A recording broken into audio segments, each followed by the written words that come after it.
The emergence of Celtic civilization represents one of Europe's most significant cultural transformations, arising from the complex archaeological record of Central Europe during the Late Bronze Age transition into the Early Iron Age.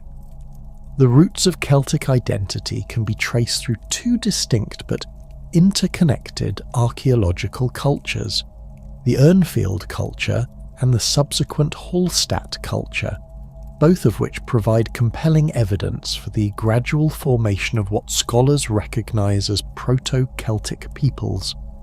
The Urnfield culture, named after its distinctive cremation burial practices, dominated vast swathes of Central Europe from the Upper Danube Valley through modern-day Austria, southern Germany, eastern France, and parts of Switzerland. Archaeological excavations across these regions have revealed a remarkably uniform material culture characterized by sophisticated bronze-working techniques, standardized pottery forms, and most notably, the practice of cremating the dead and placing their ashes in ceramic urns within large cemetery fields. These urn fields, some containing thousands of burials, demonstrate not only advanced metallurgical skills, but also complex social organisation capable of managing extensive burial grounds over centuries. The transition from bronze to iron technology marks a crucial turning point in Proto-Celtic development. Archaeological evidence from sites like Hallstatt in Austria reveals that by 800 BCE, Central European communities had mastered iron production, creating tools and weapons of superior quality to their bronze predecessors. The famous salt mines at Hallstatt, which gave their name to the entire cultural period, provided the economic foundation for this technological advancement. Salt extraction required sophisticated engineering, including wooden mining galleries preserved in the anaerobic conditions deep underground, and the wealth generated from salt trade enabled communities to invest in ironworking infrastructure and acquire raw materials from distant sources. The Hallstatt culture represents the full flowering of early Celtic civilization, with archaeological sites across Central Europe revealing increasingly sophisticated material culture.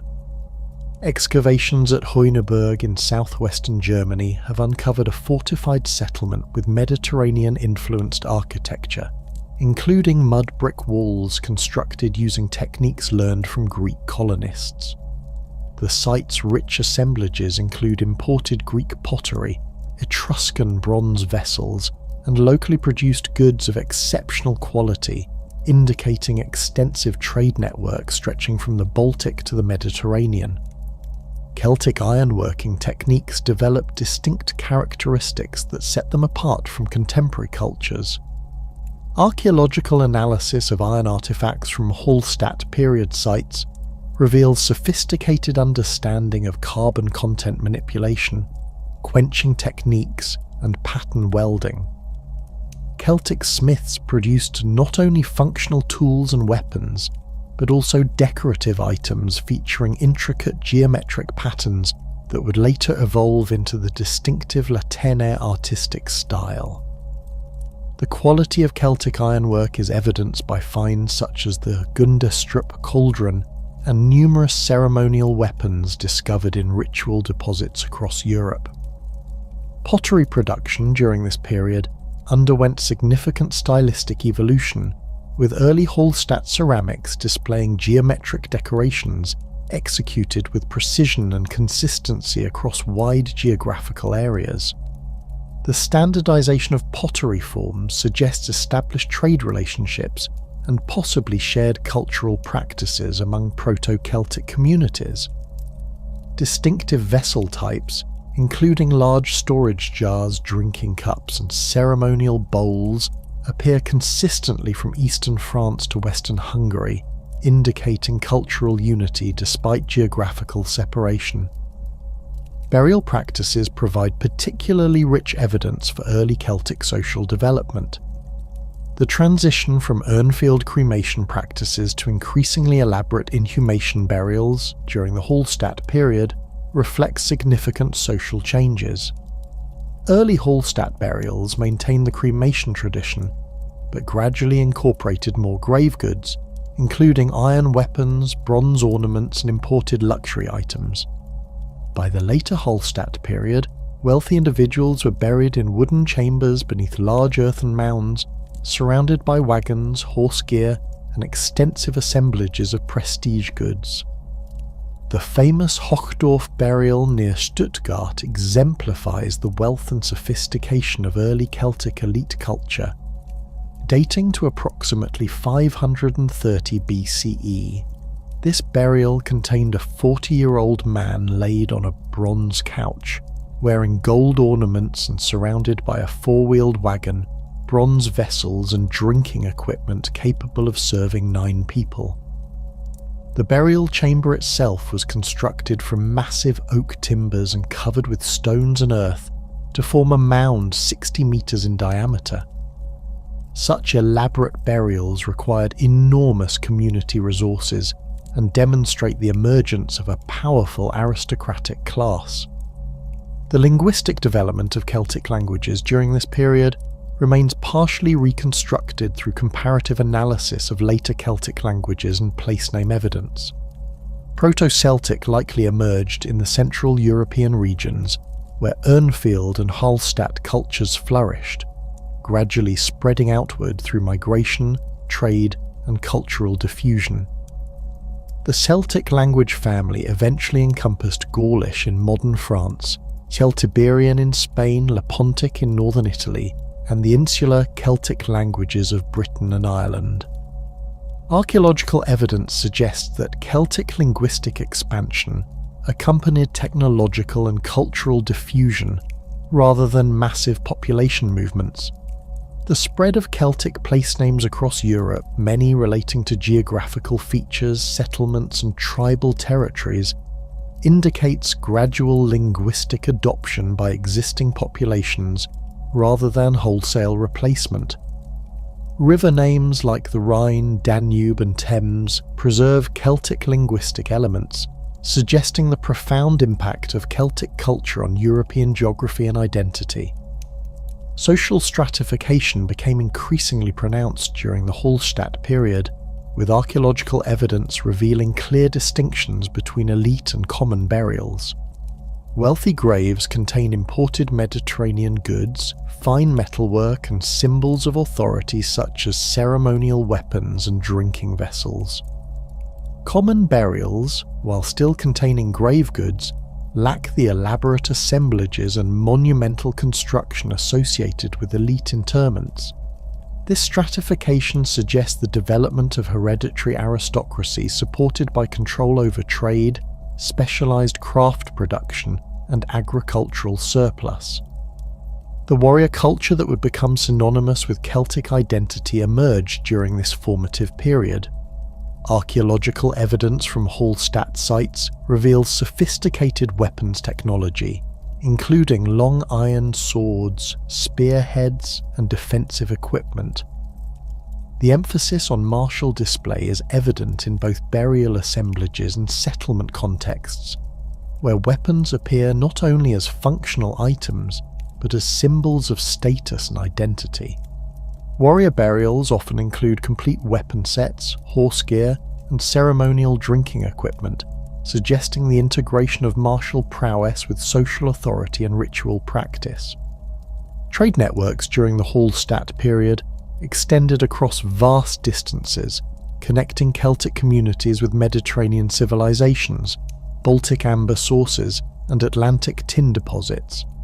Archaeological evidence from sites like Mont-Lassois in Burgundy reveals direct contact with Greek traders who established relationships with Celtic elites for the exchange of luxury goods. The famous Vix burial, discovered near Mont-Lassois, contained the largest known Greek bronze vessel, a crater, standing 1.64 meters tall and weighing over 200 kilograms, alongside Greek and Etruscan imports and locally produced Celtic masterworks.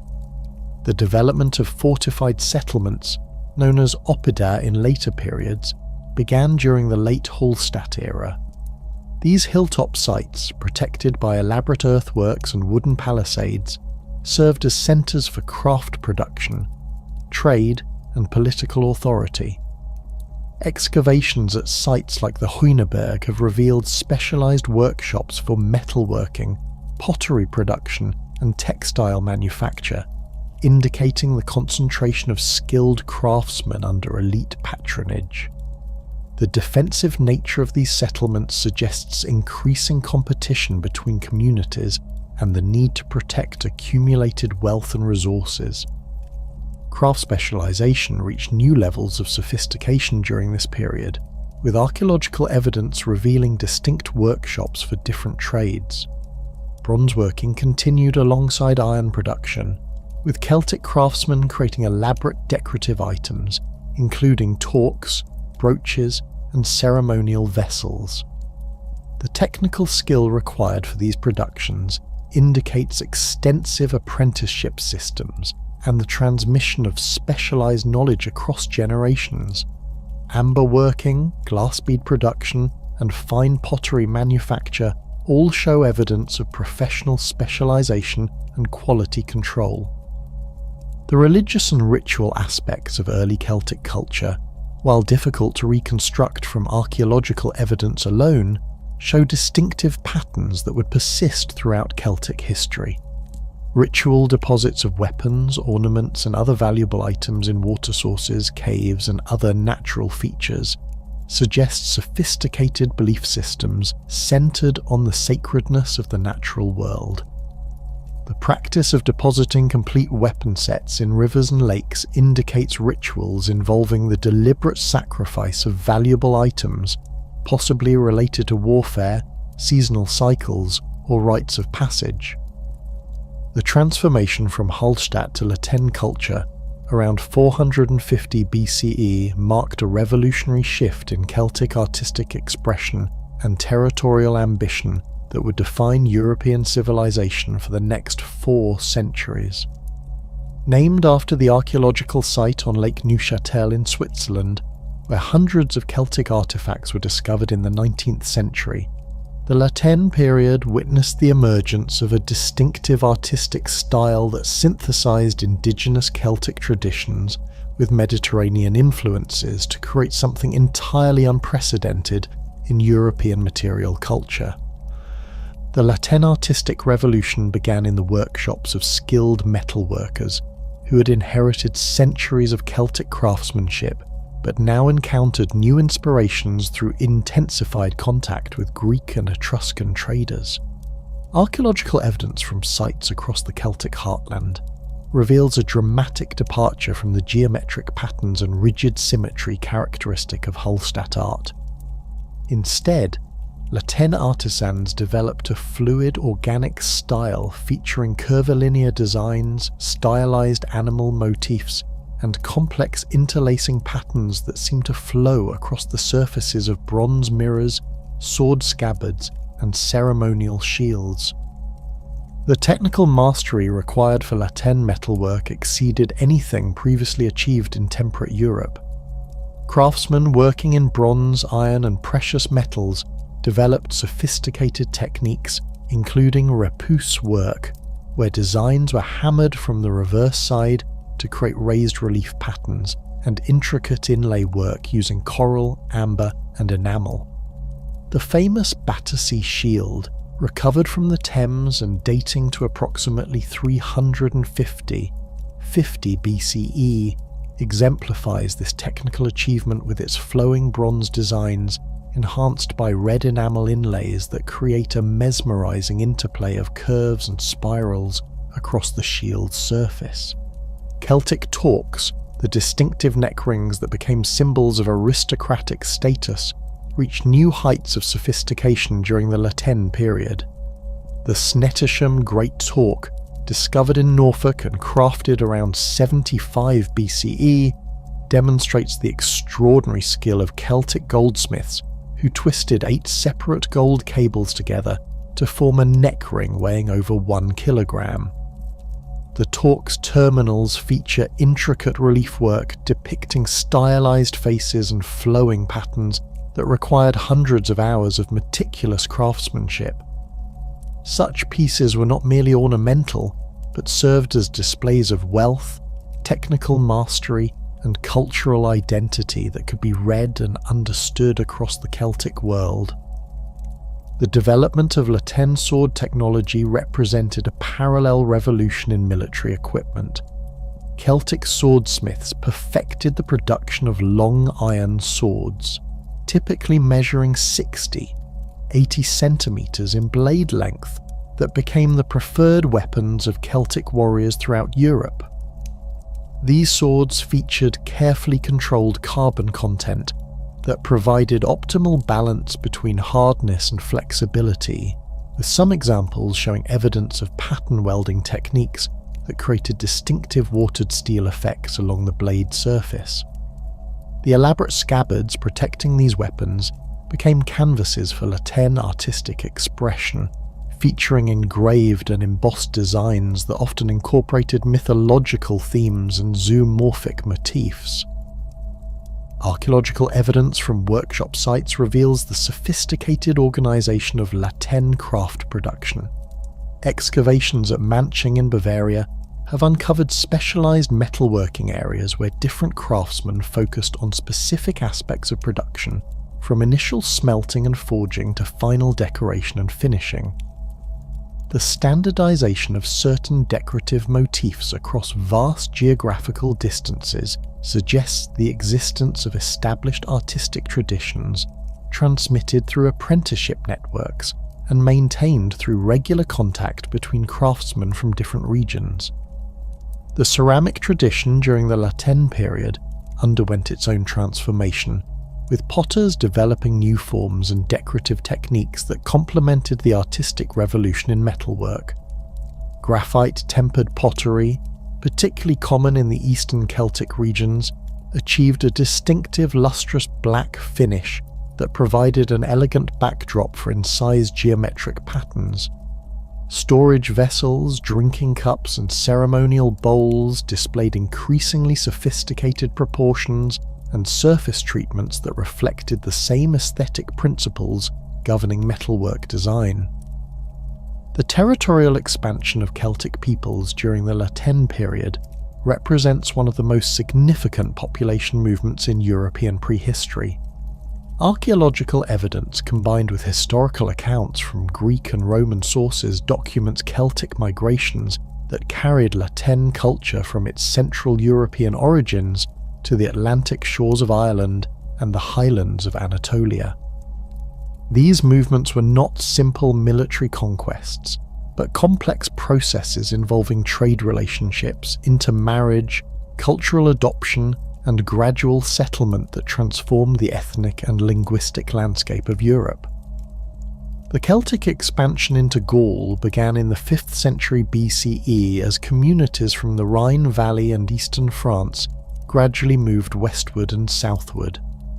Archaeological evidence from sites like Bibracte on Mont Beuvray shows the establishment of major Celtic settlements that controlled important trade routes and served as centres for craft production and political authority. The Gauls, as these Western Celts became known to Roman writers, developed a sophisticated tribal confederation system that enabled them to coordinate military campaigns, regulate trade, and maintain cultural unity across vast territories. Celtic penetration into the Iberian Peninsula followed both overland routes through the Pyrenees and maritime connections along the Atlantic coast. The Celtiberians, who occupied much of central and northern Spain, created a distinctive culture that blended Celtic traditions with indigenous Iberian elements. Archaeological sites like Numantia reveal fortified settlements with characteristic Celtic defensive works, Latenna-style metalwork, and evidence of warrior culture, while also showing adaptation to local conditions and interaction with Mediterranean trading partners. The Celtic colonization of Britain and Ireland represents perhaps the most successful and enduring aspect of Latenna expansion. Archaeological evidence suggests multiple waves of Celtic settlement beginning around 500 BCE, with different groups establishing themselves in various regions of the British Isles.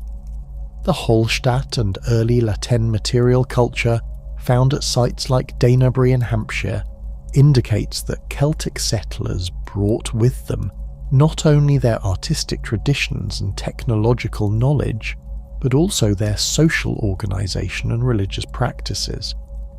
In Ireland, the Celtic settlement appears to have been particularly thorough, with archaeological evidence showing the rapid adoption of Latin material culture and the establishment of characteristic Celtic social structures.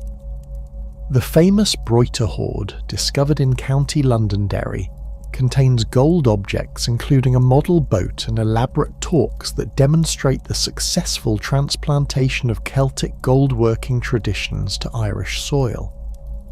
The linguistic evidence supports this archaeological picture, as Irish Gaelic preserves archaic Celtic features that suggest continuous development from early Latin period settlement. The most dramatic episode of Celtic expansion involved the migrations into Italy and beyond during the 4th and 3rd centuries BCE. Historical sources describe Celtic armies crossing the Alps and establishing settlements throughout the Po Valley, bringing them into direct conflict with expanding Roman power. Archaeological evidence from sites like Monte Bibele near Bologna reveals Celtic settlements with characteristic Latine material culture, including weapons, ornaments and pottery, that demonstrate the successful establishment of Celtic communities in northern Italy. The Celtic invasion of central Italy culminated in the sack of Rome in 387 BCE, an event that traumatized Roman consciousness and influenced their subsequent attitudes toward Celtic peoples. Archaeological evidence from this period shows the establishment of Celtic settlements throughout central Italy, with sites yielding typical Latine artifacts, including long swords, shield bosses, and ornamental metalwork. The Celts who settled in Italy, known as Cisalpine Gauls, maintained their cultural identity while adapting to Mediterranean conditions and engaging in complex relationships with Roman and Etruscan neighbours. Even more remarkable was the Celtic expansion into Asia Minor, where groups known as Galatians established settlements in central Anatolia during the 3rd century BCE. These Celtic migrants, invited as mercenaries by Hellenistic rulers, eventually carved out their own territories and maintained Celtic language and culture for centuries. Archaeological evidence from Galatian sites includes Latin-style metalwork and pottery that demonstrates the remarkable persistence of Celtic cultural traditions even in distant Asian contexts. The development of Oppidae represents the culmination of Celtic urbanization and political organization during the Latine period. These fortified settlements, typically located on elevated terrain and protected by massive earthworks and timber palisades, served as centres of political authority, craft production, and long-distance trade. The oppidum at Manching in Bavaria covered over 380 hectares and housed an estimated population of 10,000 people, making it one of the largest settlements in temperate Europe during the 2nd and 1st centuries BCE. Archaeological excavations at major oppida reveal sophisticated internal organisation with designated areas for different activities. At Bibracte, the Gallic capital of the Aedui tribe, archaeologists have identified distinct quarters for metalworking, pottery production and residential areas, along with evidence of planned street layouts and centralised water management systems. The scale and complexity of these settlements required coordinated planning and substantial labour investment that could only be achieved through effective political organisation and economic surplus. The defensive systems protecting Oppida demonstrate advanced military engineering that drew upon centuries of Celtic fortification experience. The characteristic Murus Gallicus construction technique, described by Julius Caesar during his Gallic campaigns, involved timber framework filled with stone and earth that created walls both flexible enough to absorb impact and strong enough to resist siege warfare. Archaeological investigation of these fortifications reveals sophisticated understanding of defensive principles, with multiple lines of walls, elaborate gate systems, and carefully planned approaches that maximize defensive advantages. Trade networks during the Lateran period reached unprecedented complexity and geographical extent, connecting Celtic communities with partners throughout Europe, the Mediterranean, and beyond. Archaeological evidence from Oppida reveals the presence of goods from distant sources: amber from the Baltic, silk from China, wine amphorae from Italy, and exotic materials like coral and ivory that required extensive trading relationships to obtain. The standardization of certain artifact types across vast distances suggests established trade routes and possibly formal commercial agreements between different Celtic communities. The relationship between Celtic peoples and Mediterranean civilizations during the Lateran period involved complex cultural exchange that influenced both partners. Greek and Etruscan traders established permanent relationships with Celtic elites, exchanging luxury goods for raw materials, slaves, and Celtic manufactured products. Archaeological evidence from sites like Vix and Hochdorf shows that Celtic aristocrats acquired not only Mediterranean goods, but also adopted certain Mediterranean customs, including wine-drinking ceremonies and banqueting practices that became integrated into Celtic social ritual. Celtic communities also served as intermediaries in long-distance trade networks, facilitating the movement of goods between northern European sources and Mediterranean markets. The famous amber route, connecting Baltic amber deposits with Mediterranean consumers, passed through Celtic territory and provided Celtic middlemen with opportunities to profit from trans-European commerce. Archaeological evidence suggests that Celtic traders developed sophisticated understanding of market demands and quality standards that enabled them to compete effectively with established Mediterranean trading networks. The technological innovations of the Lateran period extended beyond artistic and military applications to include advances in agriculture, transportation, and industrial production. Celtic farmers developed improved ploughing techniques, using iron-tip ploughs that enabled more efficient cultivation of heavy soils, while advances in metalworking technology supported increased production of agricultural tools and weapons. The development of rotary querns for grain processing and improved pottery kilns for ceramic production demonstrates the breadth of Celtic technological achievement during this period. Transportation technology also advanced significantly, with Celtic craftsmen producing sophisticated wheeled vehicles adapted to different purposes and terrain conditions.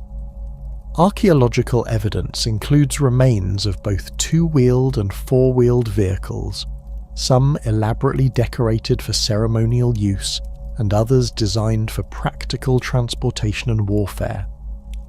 The technical skill required for wheel construction, axle fitting, and vehicle suspension systems indicates specialized knowledge and established manufacturing traditions that supported both local needs and long-distance trade. The social implications of Lateran period developments were profound, with archaeological evidence revealing increasing social stratification and the emergence of powerful aristocratic classes that controlled both political authority and economic resources. Elite burials from this period contain unprecedented assemblages of luxury goods, weapons, and symbols of authority that demonstrate the concentration of wealth and power in the hands of warrior aristocrats. The famous Werner burial in Switzerland contained over 40 bronze vessels, gold ornaments, and a complete warrior's equipment that required the resources of entire communities to assemble. The intricate social fabric of Celtic civilization rested upon a sophisticated hierarchical system, that governed every aspect of daily existence, from the sacred rituals performed in moonlit groves to the mundane transactions conducted in bustling marketplace settlements. Archaeological evidence combined with accounts from classical authors reveals a society far more complex than the barbarian stereotype propagated by Roman writers, displaying instead a nuanced social order that balanced individual achievement with collective responsibility, spiritual authority with temporal power, and local autonomy with broader cultural unity. At the apex of Celtic social structure stood the druids, a priestly class whose influence permeated every level of society and whose authority extended far beyond religious matters into legal, educational, and political spheres. These learned men, for the druidical orders appear to have been exclusively male according to classical sources, underwent extensive training that could last up to 20 years, during which they memorized vast quantities of oral tradition, including laws, genealogies, astronomical calculations, and sacred lore. The druids' power derived not from hereditary privilege, but from their mastery of knowledge that was considered essential for the proper functioning of Celtic society. The educational system controlled by the druids represented one of the most sophisticated intellectual traditions in prehistoric Europe. Young men from aristocratic families travelled considerable distances to study under renowned druids, learning not only religious doctrine but also practical skills including medicine, astronomy, mathematics, and jurisprudence.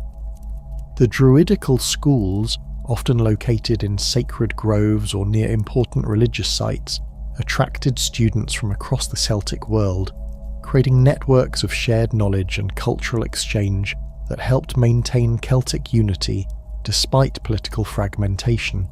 Druids served as the primary arbiters of legal disputes, a role that required intimate knowledge of customary law and precedent that had been transmitted orally for generations.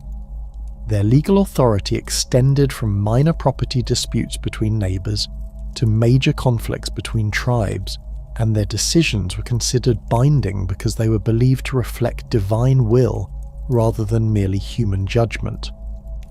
The druids' legal pronouncements were enforced through religious sanctions, including the threat of exclusion from sacrificial rituals, which effectively meant social death in Celtic society. The astronomical knowledge possessed by druids enabled them to maintain complex calendar systems that regulated both religious observances and agricultural activities. Archaeological evidence from sites like Stonehenge and Newgrange suggests that Celtic druids inherited and developed sophisticated understanding of celestial cycles that allowed them to predict eclipses, determine optimal planting times, and coordinate seasonal festivals across wide geographical areas. This astronomical expertise reinforced their religious authority while providing practical benefits that enhanced agricultural productivity and social coordination. The warrior aristocracy formed the second tier of Celtic social hierarchy, comprising professional fighters whose martial prowess provided both military leadership and political authority within their communities. These warriors, known by various terms including equities in Gaul and flaith in Ireland, maintained their status through constant demonstration of courage, skill, and generosity that earned them the loyalty of followers and the respect of peers. Unlike the druids, whose authority derived from knowledge, the warrior elite based their power on personal achievement in battle and the ability to attract and maintain armed retinues. Celtic warriors followed elaborate codes of conduct that emphasized honor, bravery, and loyalty above mere survival or material gain. Archaeological evidence from warrior burials reveals the central importance of weapons and martial equipment in defining aristocratic identity, with swords, spears, shields, and horse gear receiving the same careful craftsmanship and artistic attention as religious objects or royal regalia. The quality and decoration of a warrior's equipment served as visible indicators of his status and achievements, while the ritual deposition of weapons in lakes and rivers suggests that martial prowess was considered a gift from the gods that required appropriate acknowledgement. The institution of the war band, or comitatus as described by classical authors, provided the organisational foundation for Celtic military and political power. Young warriors attached themselves to established leaders, swearing oaths of loyalty that bound them to fight alongside their chosen chief until death. In return, successful war leaders provided their followers with weapons, armour, horses and opportunities for glory and plunder that could establish their own independent status. This system created networks of personal loyalty that transcended tribal boundaries and enabled the formation of large military coalitions when circumstances required. Celtic warrior culture emphasised individual combat and personal display that often appeared reckless to more disciplined opponents, but served important social functions within Celtic society. The practice of single combat before major battles allowed warriors to demonstrate their courage and skill while potentially resolving conflicts without massive casualties. Archaeological evidence suggests that many Celtic weapons were designed as much for display as for practical use, with elaborate decorations and precious metal inlays that proclaimed their owner's status and achievements. The third major social category encompassed the free commoners who formed the backbone of Celtic economic and social life. This diverse group included farmers, craftsmen, traders, and other specialists who possessed personal freedom and property rights but lacked the specialised knowledge of druids or the martial achievements of warriors.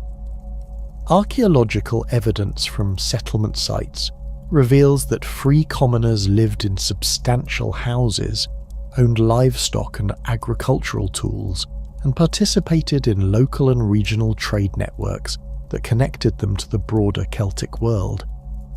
Celtic farmers developed sophisticated agricultural techniques adapted to diverse environmental conditions across Europe. Archaeological evidence from sites like Biskupin in Poland reveals advanced understanding of crop rotation, selective breeding of livestock, and soil management that supported dense populations and generated agricultural surpluses necessary for craft specialisation and trade. The Celtic plough, with its iron share and mouldboard design, enabled cultivation of heavy clay soils that had previously been unsuitable for agriculture, expanding the area available for farming and supporting population growth. Livestock management formed a crucial component of Celtic agriculture, with cattle serving as the primary measure of wealth and social status throughout the Celtic world. Archaeological analysis of animal bones from Celtic sites reveals sophisticated breeding programs that produced larger, more productive animals than their wild predecessors. Cattle provided not only meat and milk but also leather, bone tools and traction power for ploughing and transportation. The importance of cattle in Celtic society is reflected in early Irish law codes that established detailed regulations for cattle loans, grazing rights, and compensation for stolen or injured animals. Celtic metalworkers achieved technical mastery that rivaled the best craftsmen of the Mediterranean world, developing innovative techniques for iron production, bronze casting, and precious metalworking that enabled them to create both functional tools and artistic masterpieces. Archaeological evidence from workshop sites reveals sophisticated understanding of metallurgical processes, including controlled atmospheres for smelting, quenching techniques for hardening iron, and complex alloy compositions for specialized applications. The standardization of certain tool types across vast geographical distances suggests established training methods and quality control systems that maintained consistent standards. The organisation of craft production in Celtic society involved both independent specialists and workshop groups attached to aristocratic households or religious centres. Archaeological excavations at sites like Manching have revealed specialised quarters where different craftsmen focused on particular aspects of production, from initial metalworking to final decoration and finishing. The concentration of exotic raw materials and finished goods at these sites indicates that craft production was closely linked to long-distance trade networks and elite patronage systems. Celtic religious beliefs centred on the fundamental interconnection between the natural world and the spiritual realm, with sacred sites located at springs, groves, caves, and other natural features that were believed to provide access to divine power. Archaeological evidence reveals that Celts practiced elaborate rituals involving the deposition of valuable objects in water sources, with thousands of weapons, ornaments, and other artifacts recovered from rivers and lakes across Europe. These ritual deposits represent deliberate sacrifices of valuable items that serve to maintain proper relationships between human communities and the supernatural forces that controlled natural phenomena. The sacred groves that served as centres for druidical worship and instruction were carefully maintained forest areas where ancient trees provided natural temples for religious ceremonies. Classical authors describe these groves as places of awesome power where druids conducted human sacrifices and other rituals too sacred for outsiders to witness. Archaeological evidence for grove sanctuaries is limited due to the perishable nature of wooden structures, but pollen analysis and other environmental data suggest that certain forest areas were indeed managed as sacred spaces for extended periods. Water held particular significance in Celtic religious practice, with springs, rivers, and lakes serving as gateways to the other world where gods and spirits resided. The ritual deposition of objects in water sources appears to have served multiple functions, including thanksgiving offerings for successful harvests or military victories, requests for divine assistance in times of crisis, and ceremonies marking important transitions in individual or community life. The careful selection of objects for water deposits suggests that these rituals followed established protocols that specified appropriate offerings for different circumstances. Celtic religious festivals followed seasonal cycles that coordinated agricultural activities with spiritual observances, creating a calendar system that integrated practical and sacred concerns. The four major festivals of Samhain, Imbolc, Beltane, and Lugnasad marked crucial transitions in the agricultural year, while providing opportunities for communities to gather for religious ceremonies, legal proceedings, and social activities. Archaeological evidence from festival sites reveals temporary structures and activity areas that accommodated large gatherings, suggesting that these celebrations drew participants from wide geographical areas. The role of women in Celtic society appears to have been more prominent than in many contemporary civilizations, with archaeological and literary evidence indicating that women could own property, initiate divorce proceedings, and in some cases exercise political authority. Classical authors describe Celtic women as physically powerful and politically influential, participating in warfare and serving as advisors to male leaders. Archaeological evidence from female burials reveals that some women were buried with weapons and symbols of authority, suggesting that gender roles in Celtic society were more flexible than rigid patriarchal systems found elsewhere.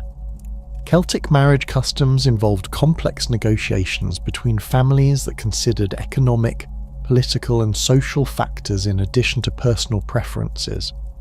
Archaeological evidence suggests that marriage alliances served to cement relationships between different tribal groups and facilitate trade and military cooperation. The practice of bride price and dowry exchange created reciprocal obligations that extended beyond the married couple to encompass their entire kinship networks, strengthening social bonds and reducing the likelihood of conflict between related groups. Legal systems in Celtic society operated through assemblies of free men who gathered at regular intervals to hear disputes, witness contracts, and make decisions affecting their communities.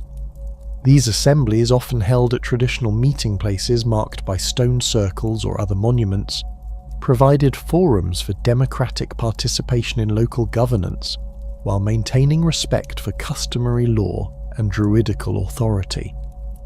Archaeological evidence from assembly sites reveals permanent structures and activity areas that accommodated large gatherings, suggesting that legal proceedings were important social events that drew participants from across tribal territories.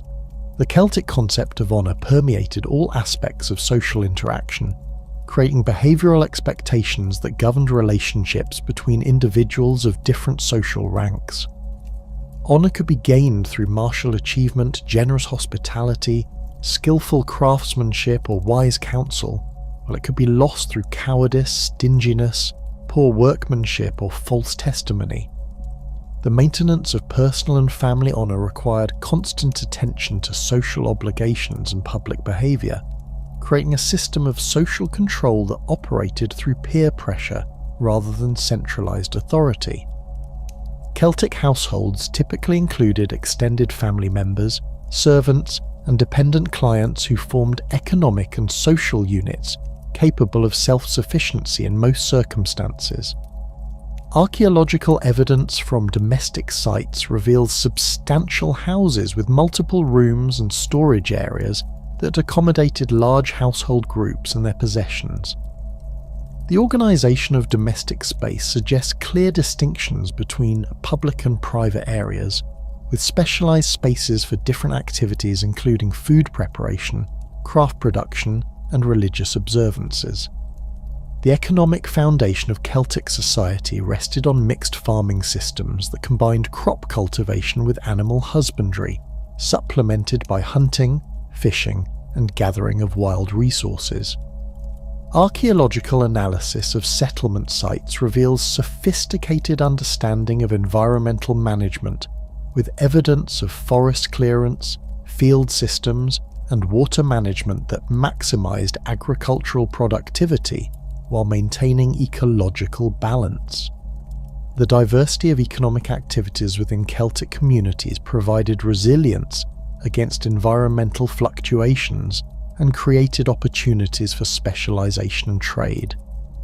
The collision between Celtic civilization and Roman imperial ambition reached its decisive moment in 58 BCE, when Gaius Julius Caesar crossed the Rubicon of his political career by accepting the proconsulship of Gaul. What began as a routine administrative appointment to govern the relatively peaceful Roman provinces of Cisalpine Gaul and Narbonese Gaul would transform into the most systematic and devastating military campaign in Celtic history, ultimately destroying the independence of dozens of tribes and reshaping the political landscape of Western Europe forever. Caesar's initial justification for military intervention came from the migration of the Helvetii, a Celtic tribe occupying modern Switzerland, who had decided to abandon their mountainous homeland for more fertile territories in Western Gaul. The Helvetii had spent 3 years preparing for this mass migration, burning their settlements and accumulating supplies for the journey of their entire population, estimated by Caesar at 368,000 people, including 92,000 warriors. Archaeological evidence from sites like Latena itself reveals the thoroughness of this preparation, with hoards of coins and valuables buried by families who expected to return but never did. The Helvetii migration posed a strategic threat to Roman interests that extended far beyond the immediate disruption of tribal boundaries. Their planned route would take them through the territory of the Sequani and Aedui, 2 Gallic tribes that had maintained friendly relations with Rome and served as buffers against more hostile northern tribes. Caesar recognised that allowing such a massive population movement would destabilise the entire region and potentially create a power vacuum that could be filled by Germanic tribes from across the Rhine, a prospect that Roman strategic thinking found unacceptable. Caesar's response demonstrated the methodical approach that would characterize his entire Gallic campaign. Rather than simply blocking the Helvetii migration, he mobilized 4 legions and moved rapidly to intercept the migrating tribe at the Saona River, where they were attempting to cross into Aedui territory. The Roman attack caught the Helvetii in a vulnerable position, with only a quarter of their number having completed the river crossing, resulting in a massacre that eliminated the Tigurini, one of the 4 Helvetii subtribes, as an effective fighting force.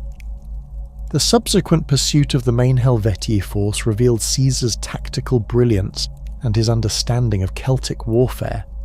The Helvetii, burdened by their massive wagon train and non-combatant population, could not match the mobility of Roman legions that had shed all unnecessary equipment and supplies. Caesar's forces harassed the Celtic column for weeks, cutting off foraging parties and preventing the Helvetii from establishing defensive positions, while gradually wearing down their morale and supplies. The decisive confrontation occurred at Bibracte, the fortified capital of the Aedui tribe, where the desperate Helvetii turned to face their Roman pursuers in a battle that would demonstrate both the strengths and fatal weaknesses of Celtic military organisation. The Helvetii deployed their warriors in the traditional Celtic formation, with their best fighters in the front ranks and their wagon train positioned behind the battle line to provide both protection for non-combatants and motivation for the warriors who knew their families depended on victory. The initial Celtic assault followed time-honoured tactics that had served Celtic warriors for centuries. The Helvetii advanced in dense formations, their warriors shouting war cries and clashing weapons against shields to intimidate their enemies and build their own courage. Their long swords and spears gave them reach advantages in individual combat, while their round shields provided protection against missile weapons. The ferocity of the Celtic charge initially pushed back the Roman front lines, creating moments of crisis that tested the discipline and training of Caesar's legions. However, the Roman tactical system proved superior to Celtic methods in sustained combat. The Roman manipular formation allowed for flexible response to changing battlefield conditions, with fresh troops moving forward to replace exhausted fighters while maintaining formation integrity. The Roman gladius, shorter than Celtic swords but designed for thrusting rather than slashing, proved more effective in close quarters combat, where the longer Celtic weapons became unwieldy.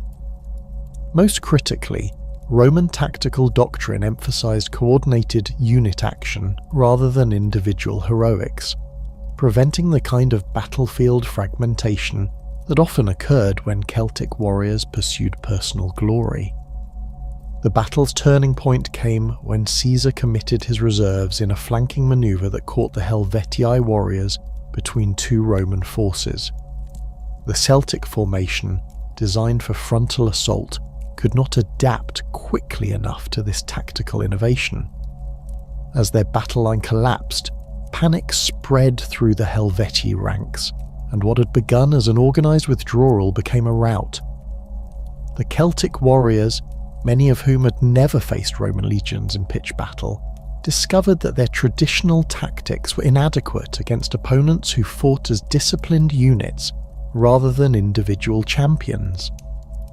The aftermath of Bibracte revealed the devastating effectiveness of Roman military organisation. Caesar's forces captured the Helvetii wagon train intact, along with detailed records written in Greek letters that provided intelligence about Celtic tribal organisation, population figures, and military capabilities. These documents, which Caesar mentions in his commentaries, gave the Romans unprecedented insight into Celtic society and enabled them to plan future campaigns with detailed knowledge of their opponent's strengths and weaknesses. The surviving Helvetii, reduced to perhaps 110,000 from their original number, were forced to return to their homeland under Roman supervision. Caesar's decision to restore the Helvetii to their original territory rather than enslaving or scattering them reflected his understanding that empty lands would invite Germanic settlement, but the tribe's military power was permanently broken. Archaeological evidence from Helvetii sites shows a dramatic reduction in weapon deposits and fortification construction after 58 BCE, indicating the thoroughness of their defeat. The success at Bibracte established Caesar's reputation among the Gallic tribes and initiated a complex diplomatic game that would characterize much of his subsequent campaign. Some tribes, recognizing Roman military superiority, sought alliance with Caesar as protection against traditional enemies. Others, understanding that Roman victory meant the end of Celtic independence, began forming coalitions to resist further Roman expansion. The Aedui and Remi became Caesar's primary Gallic allies, providing intelligence, supplies and auxiliary troops that proved crucial in subsequent campaigns.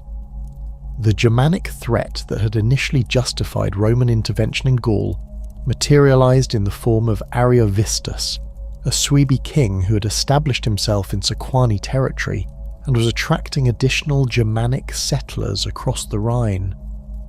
Ariovistus commanded an estimated 15,000 Germanic warriors and had begun imposing tribute on Gallic tribes while threatening to expand his territory further westward. The Germanic military tradition differed significantly from Celtic practices, emphasizing mobility, surprise attacks, and the psychological impact of their fearsome reputation. Caesar's campaign against Ariovistus demonstrated Roman adaptability in facing different tactical challenges. The Germanic warriors fought primarily as infantry, but relied heavily on rapid movement and the psychological effect of their fierce appearance and war cries. Unlike Celtic warriors who sought individual glory in combat, Germanic fighters emphasized unit cohesion and mutual support that made them formidable opponents in forest and broken terrain, where Roman formations had difficulty maintaining their tactical advantages. The confrontation with Ariovistus occurred in the Vosges region, where Caesar managed to force the Germanic king into pitched battle despite his preference for guerrilla tactics. The Roman victory was decisive but costly, with Caesar's legions suffering significant casualties before their superior armour and discipline prevailed. The defeat of Ariovistus eliminated the immediate Germanic threat and demonstrated to both Celtic and Germanic tribes that Roman military power could overcome any opponent in direct confrontation. The campaigns of 57 BCE shifted Caesar's attention to the Belgae, a confederation of Celtic tribes in northern Gaul who had maintained their independence through military prowess and strategic alliances. The Belgae possessed a well-deserved reputation as the fiercest warriors in Gaul, with their society organised around constant warfare and their young men trained from childhood in martial skills. Archaeological evidence from Belgae sites reveals extensive weapon production and fortification systems that indicate a society prepared for sustained military conflict. The Belgae Confederation included powerful tribes such as the Nervii, Ambrones and Aduatuci, each contributing warriors to a combined force that Caesar estimated at nearly 300,000 men. This massive army represented the largest Celtic military effort yet assembled against Roman expansion, with tribal contingents maintaining their traditional organisation while attempting to coordinate strategy through a council of war chiefs. The logistical challenges of maintaining such a large force in the field created vulnerabilities that Caesar was quick to exploit. Caesar's strategy against the Belgae involved dividing their confederation through diplomatic means, while using rapid movement to prevent the concentration of their full military strength. He negotiated separate agreements with some tribes while launching surprise attacks on others, creating confusion and mistrust within the Belgae alliance. The Roman ability to move quickly between different theatres of operation, supported by efficient supply systems and engineering capabilities, gave them strategic advantages that the Belgae could not match, despite their numerical superiority. The Siege of Sarbis demonstrated both Celtic tactical innovation and the continuing superiority of Roman military engineering. The Nervii, considered the most warlike of the Belgae tribes, had prepared elaborate riverside fortifications that utilised natural obstacles to channel Roman attacks into predetermined killing zones. Their warriors, armed with long spears and reinforced shields, fought from prepared positions that maximised their defensive advantages while minimising Roman tactical flexibility. However, Roman siege techniques proved capable of overcoming even the most sophisticated Celtic fortifications. Caesar's engineers constructed elaborate siege works, including towers, rams, and protective galleries that enabled Roman forces to approach Celtic walls despite heavy missile fire. The systematic nature of Roman siege warfare, with its emphasis on engineering solutions and coordinated assault techniques, contrasted sharply with Celtic methods that relied primarily on individual courage and improvised tactics. The fall of Sabis marked the effective end of organised Belgae resistance, though individual tribes continued fighting for several more years. The capture of the fortress provided Caesar with enormous quantities of slaves and booty that helped finance his subsequent campaigns, while demonstrating to other Celtic tribes the futility of resisting Roman siege techniques. Archaeological excavations at Sarbis reveal the thoroughness of Roman destruction, with evidence of systematic demolition and the removal of valuable materials that left the site uninhabitable. The Aduatuci, the last major Belgae tribe to resist Roman conquest, attempted to negotiate surrender terms that would preserve their independence in exchange for tribute payments and hostages. Caesar's rejection of these terms and his subsequent siege of their hilltop fortress established the pattern that would characterize his treatment of Celtic resistance throughout the remaining campaigns. The Romans demanded unconditional surrender and complete submission, accepting no compromise that might leave Celtic military power intact. The siege of the Aduatuci fortress showcased Roman engineering capabilities that must have seemed almost supernatural to Celtic observers. Caesar's engineers constructed siege towers that overtopped the Celtic walls, enabling Roman archers and artillery to dominate the defenders, while assault troops prepared for the final attack. The Aduatuci, who had never encountered such sophisticated siege techniques, initially attempted to negotiate but ultimately chose to fight rather than submit to enslavement. The Roman assault on the Aduatuci fortress employed coordinated tactics that combined artillery, bombardment, infantry assault, and psychological warfare to overwhelm the defenders. The Celtic warriors, fighting from prepared positions on familiar terrain, inflicted significant casualties on the attacking Romans, but could not match the systematic nature of Roman siege warfare. The fall of the fortress resulted in the enslavement of the entire Aduatuci population, estimated at 53,000 people, providing Caesar with enormous profits while eliminating another potential source of resistance. The maritime campaigns of 56 BCE brought Caesar into conflict with the Veneti, a Celtic tribe that controlled the Atlantic coast of Gaul and possessed the most sophisticated naval technology in the region. The Veneti had built their power on maritime trade, constructing vessels capable of ocean navigation and establishing trading relationships with Britain and other distant lands. Their ships, built with oak planks and leather sails, could navigate the treacherous waters of the Atlantic coast where Mediterranean-style galleys would founder. The Veneti rebellion began when Caesar demanded hostages and tribute from coastal tribes that had previously maintained their independence through maritime mobility. The Veneti leadership recognized that submission to Rome would mean the end of their profitable trading networks and their ability to retreat to island strongholds when threatened by land-based enemies. Their decision to resist Roman demands initiated a conflict that would test Caesar's adaptability and demonstrate the limitations of Roman military power when faced with unfamiliar tactical challenges. The naval warfare against the Veneti required Caesar to develop new tactical approaches and construct a fleet capable of operating in Atlantic waters. Roman naval tradition emphasized ramming attacks and boarding actions that were effective in Mediterranean conditions, but proved inadequate against the high-sided Celtic vessels designed for ocean navigation.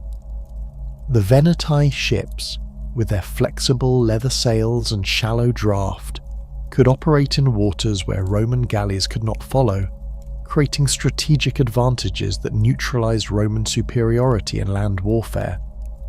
Caesar's solution involved adapting Roman naval tactics to Atlantic conditions while exploiting the technological advantages of Roman engineering. His engineers developed specialized equipment, including hooks and cutting tools designed to destroy Celtic rigging, while Roman crews trained in boarding techniques adapted to the different conditions of Atlantic naval warfare. The decisive engagement occurred in Quiberon Bay, where Roman tactical innovations overcame Celtic naval advantages through superior coordination and adapted equipment. The destruction of the Veneti fleet eliminated the last major source of Celtic resistance in Western Gaul, while providing Caesar with access to British trade networks that had previously been beyond Roman reach. The enslavement of the Veneti leadership and the destruction of their trading infrastructure marked the end of Celtic maritime independence and opened Atlantic waters to Roman commercial exploitation. Archaeological evidence from Veneti sites shows the thoroughness of Roman destruction, with coastal settlements abandoned and trading networks disrupted for generations. The completion of Caesar's Gallic campaigns left one significant Celtic stronghold beyond the reach of Roman legions: the mysterious islands of Britannia, whose white cliffs could be glimpsed across the treacherous waters of the English Channel on clear days from the Gallic coast. The wealth and warriors that flowed from Britain to support Gallic resistance had not escaped Caesar's attention during his 8 years of campaigning, nor had the strategic implications of leaving a potential base for future Celtic resurgence unconquered. The decision to launch expeditions across the Channel represented both the logical culmination of his Gallic conquests and a calculated political gamble that would enhance his reputation in Rome, while gathering intelligence about this enigmatic Celtic realm. Caesar's first expedition to Britain in 55 BCE was launched with 2 legions and auxiliary cavalry, a force totaling approximately 12,000 men aboard a hastily assembled fleet of transport vessels and warships. The Romans had little experience with tidal waters or the unpredictable weather patterns of the English Channel, challenges that became immediately apparent as the invasion fleet struggled against contrary winds and strong currents that scattered the carefully organised formation. The sight of the Roman ships approaching the British coast drew thousands of Celtic warriors to the cliff tops and beaches, their war chariots racing along the shoreline while cavalry units positioned themselves to contest any landing attempt. The British Celts who gathered to oppose Caesar's landing represented a sophisticated military culture that had evolved differently from their continental cousins. Archaeological evidence from British sites reveals that chariot warfare had continued to develop in Britain long after it had been abandoned in Gaul, with British craftsmen creating lighter, more manoeuvrable vehicles specifically designed for rapid tactical movement across varied terrain. These war chariots, drawn by carefully bred ponies and crewed by skilled warriors and drivers, provided the British Celts with mobility advantages that continental tribes had lost to Roman tactical innovations. The initial Roman landing near Deal encountered fierce resistance from British warriors who waded into the surf to attack the Roman ships before they could reach the beach. The British fighters, many painted with blue woad and wearing minimal armour to enhance their mobility in water, demonstrated remarkable courage in attacking heavily armed Roman legionaries while standing waist-deep in the churning waves. Their long shields and spears gave them reach advantages in the confined space between ships and shore, while their intimate knowledge of local tidal conditions enabled them to exploit Roman unfamiliarity with beach warfare. Caesar's tactical response to this unexpected challenge demonstrated the adaptability that had served him throughout the Gallic campaigns. He ordered his warships to move parallel to the shore and use their artillery to clear British defenders from the beach, while simultaneously landing troops at multiple points to divide British attention and prevent the concentration of their forces. The Roman standard-bearer of the 10th Legion played a crucial role in the successful landing by leaping into the water while carrying the Legion's eagle, shaming his comrades into following him ashore rather than remaining safely aboard their transport vessels. The establishment of a Roman beachhead on British soil marked the first time that Celtic Britain had faced invasion by a disciplined foreign army, though the expedition's limited scope prevented any permanent conquest. Caesar's forces, constrained by supply difficulties and the approaching winter season, conducted only brief forays inland before returning to Gaul after 18 days on British soil. However, these limited operations provided valuable intelligence about British geography, tribal organisation, and military capabilities that would prove crucial for future Roman planning.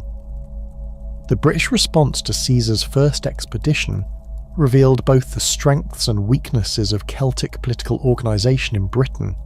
Several tribes, including the Trinovantes and some Kentish groups, sent envoys to Caesar offering submission and hostages, recognising that Roman military superiority made resistance futile. Other tribes, particularly those in the interior regions who had not witnessed Roman capabilities firsthand, prepared for continued resistance by forming military alliances and strengthening their fortifications against future invasion attempts. Caesar's second expedition in 54 BCE involved a much larger force of 5 legions plus auxiliary troops, transported by a fleet of over 800 vessels that represented the largest seaborne invasion force assembled in ancient history up to that point. The logistical challenges of organising such an expedition required months of preparation, including the construction of specialised transport ships designed to carry cavalry horses and siege equipment across the Channel. The scale of these preparations sent clear signals to British tribes that Rome intended serious conquest rather than mere raiding. The landing of this massive Roman force proceeded more smoothly than the previous year's expedition, with British resistance hampered by the sheer scale of the invasion and the improved Roman understanding of local conditions. However, the British Celts had also learned from their previous encounters with Roman tactics, developing new strategies that emphasised mobility and guerrilla warfare rather than direct confrontation with Roman legions in pitched battle. The British war chariots proved particularly effective in this role, using their speed and manoeuvrability to strike at Roman foraging parties and supply lines before disappearing into the dense forests that covered much of southeastern Britain. The most formidable British leader to emerge during Caesar's second expedition was Cassivellaunus, king of the Catuvellauni tribe, who demonstrated remarkable strategic insight in organising British resistance. Rather than attempting to match Roman legions in conventional warfare, Cassivellaunus disbanded most of his infantry forces and relied primarily on cavalry and chariot units to conduct a campaign of harassment and attrition. His warriors avoided Roman strengths while exploiting their weaknesses, particularly their dependence on regular supply deliveries and their unfamiliarity with British terrain. Cassivellaunus established his primary stronghold north of the Thames, using the river as a natural barrier that forced the Romans to extend their lines of communication while operating in unfamiliar territory. The British king's strategy involved drawing Roman forces deeper into the interior, while using mobile units to attack their supply trains and isolated detachments. This approach proved remarkably effective, forcing Caesar to commit significant resources to protecting his logistics while limiting his ability to conduct offensive operations against British settlements. The Roman crossing of the Thames represented a significant tactical achievement that demonstrated their engineering capabilities and tactical flexibility. Caesar's forces constructed a fortified ford that enabled them to cross the river despite British attempts to block the crossing with stakes and obstacles. The successful passage of Roman legions across this formidable natural barrier marked a turning point in the campaign, forcing Cassivellaunus to abandon his defensive strategy and seek diplomatic solutions to avoid complete defeat. The submission of Cassivellaunus and several other British tribes provided Caesar with the political victory he needed to justify his expeditions, though the practical results remained limited. The British king agreed to pay tribute and provide hostages, while several other tribes formally acknowledged Roman supremacy. However, these agreements proved largely symbolic, as Roman forces withdrew from Britain shortly after their conclusion, leaving no permanent garrison or administrative structure to enforce compliance with the negotiated terms. The impact of Caesar's expeditions on British Celtic society extended far beyond their immediate military and political consequences. Archaeological evidence from sites across southeastern Britain reveals significant changes in material culture, trade patterns, and settlement organisation that began during this period and continued for decades afterward. Roman goods, including pottery, metalwork and coins, appear in increasing quantities at British sites, indicating the establishment of regular commercial relationships that survived the end of military contact. The political ramifications of Caesar's expeditions created lasting changes in the balance of power among British tribes. Those groups that had supported Rome gained advantages over traditional rivals, while tribes that had resisted Roman demands found themselves isolated and vulnerable to attack by pro-Roman neighbours. This dynamic contributed to a gradual centralisation of political authority in southeastern Britain, as successful leaders consolidated control over larger territories and more diverse populations. The century between Caesar's expeditions and the Claudian invasion of 43 CE witnessed significant developments in Romano-British relations that laid the groundwork for eventual conquest. British tribes maintained diplomatic contacts with Rome, sending embassies to successive emperors and involving themselves in Roman political disputes. Archaeological evidence reveals increasing Roman influence on British material culture, with British craftsmen adopting Roman techniques and styles, while Roman merchants established permanent trading relationships with British suppliers. The reign of Cunobelinus, king of the Catuvellauni, exemplified the complex relationship between British Celtic elites and Roman power during this transitional period. Cunobelinus, whom Shakespeare would later immortalise as Cymbeline, controlled much of southeastern Britain from his capital at Camulodunum and maintained careful diplomatic relations with Rome while preserving British independence. His coins, minted in Roman style but featuring Celtic symbols and inscriptions, symbolised the cultural synthesis that characterised this period of Romano-British interaction.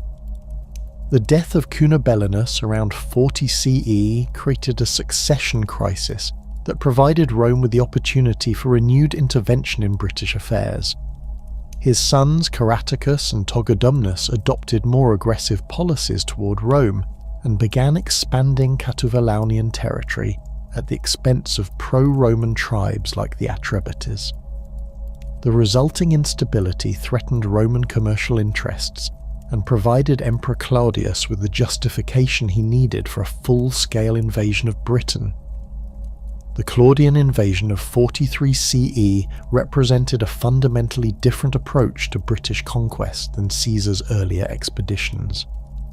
Where Caesar had sought quick political victories to enhance his reputation, Claudius planned systematic conquest and permanent occupation that would add Britain to the Roman Empire as a fully integrated province. The invasion force of 4 legions plus auxiliary troops, totaling approximately 40,000 men, was supported by a massive logistical apparatus designed to sustain long-term military operations and eventual civilian administration.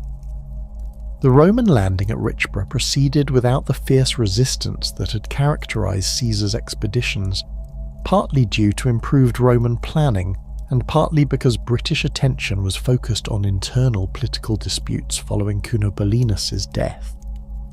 The establishment of a secure beachhead and supply base enabled Roman forces to begin systematic advance inland, using engineering capabilities to construct roads and fortifications that would support permanent occupation rather than temporary raiding.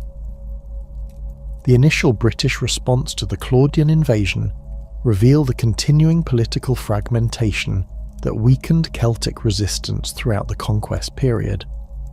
While Caratacus and Togodumnus attempted to organise coordinated resistance, other British leaders chose accommodation with Rome or remained neutral in hopes of preserving their local authority. The Atrebates under Verica actively supported the Roman invasion, providing intelligence and auxiliary troops that proved crucial in the early stages of the campaign. The Battle of the Medway demonstrated both the tactical evolution of British Celtic warfare and the continuing superiority of Roman military organisation. The British forces, commanded by Caratacus and Togodumnus, attempted to use the river as a defensive barrier while relying on their traditional advantages in mobility and local knowledge. However, Roman tactical innovations, including the use of auxiliary troops trained in river-crossing techniques and coordinated artillery support, enabled them to force the crossing despite determined British resistance. The death of Togodumnus during the Medway campaign eliminated one of the most capable British military leaders and forced Caratacus to retreat westward into Wales, where he would continue resistance for several more years. The Roman victory opened the route to Camulodunum, the most important British settlement and the symbolic centre of Catuvellaunian power. The capture of this stronghold provided the Romans with a secure base for further operations, while demonstrating to other British tribes the futility of continued resistance. The submission of numerous British tribes following the fall of Camulodunum enabled the Romans to establish a client kingdom system that would govern much of Britain for the next 2 decades. Friendly British rulers were allowed to maintain local authority in exchange for tribute payments and military support, while Roman garrisons controlled strategic points and major settlements. This system enabled the Romans to control large territories with relatively small military forces while gradually introducing Roman administrative and legal systems. Caratacus's continued resistance from his Welsh strongholds posed the most serious challenge to Roman consolidation in Britain. The mountainous terrain of Wales favoured guerrilla warfare tactics that had proven effective against Roman legions in other frontier regions, while the fierce independence of Welsh tribes provided Caratacus with potential allies who had not been overawed by Roman victories in the lowlands. His ability to maintain organised resistance for nearly a decade after the initial invasion demonstrated both his personal capabilities and the continuing vitality of Celtic military culture. The Roman campaigns in Wales required different tactical approaches than the conquest of lowland Britain. The mountainous terrain limited the effectiveness of Roman cavalry and artillery, while favouring British tactics that emphasised mobility and surprise attacks. Roman engineering capabilities proved crucial in these operations, with the construction of roads and fortifications enabling legions to maintain supply lines and secure bases despite operating in hostile territory far from their primary bases. The final defeat and capture of Caratacus in 51 CE marked the end of organised British resistance to Roman rule in the initial conquest period.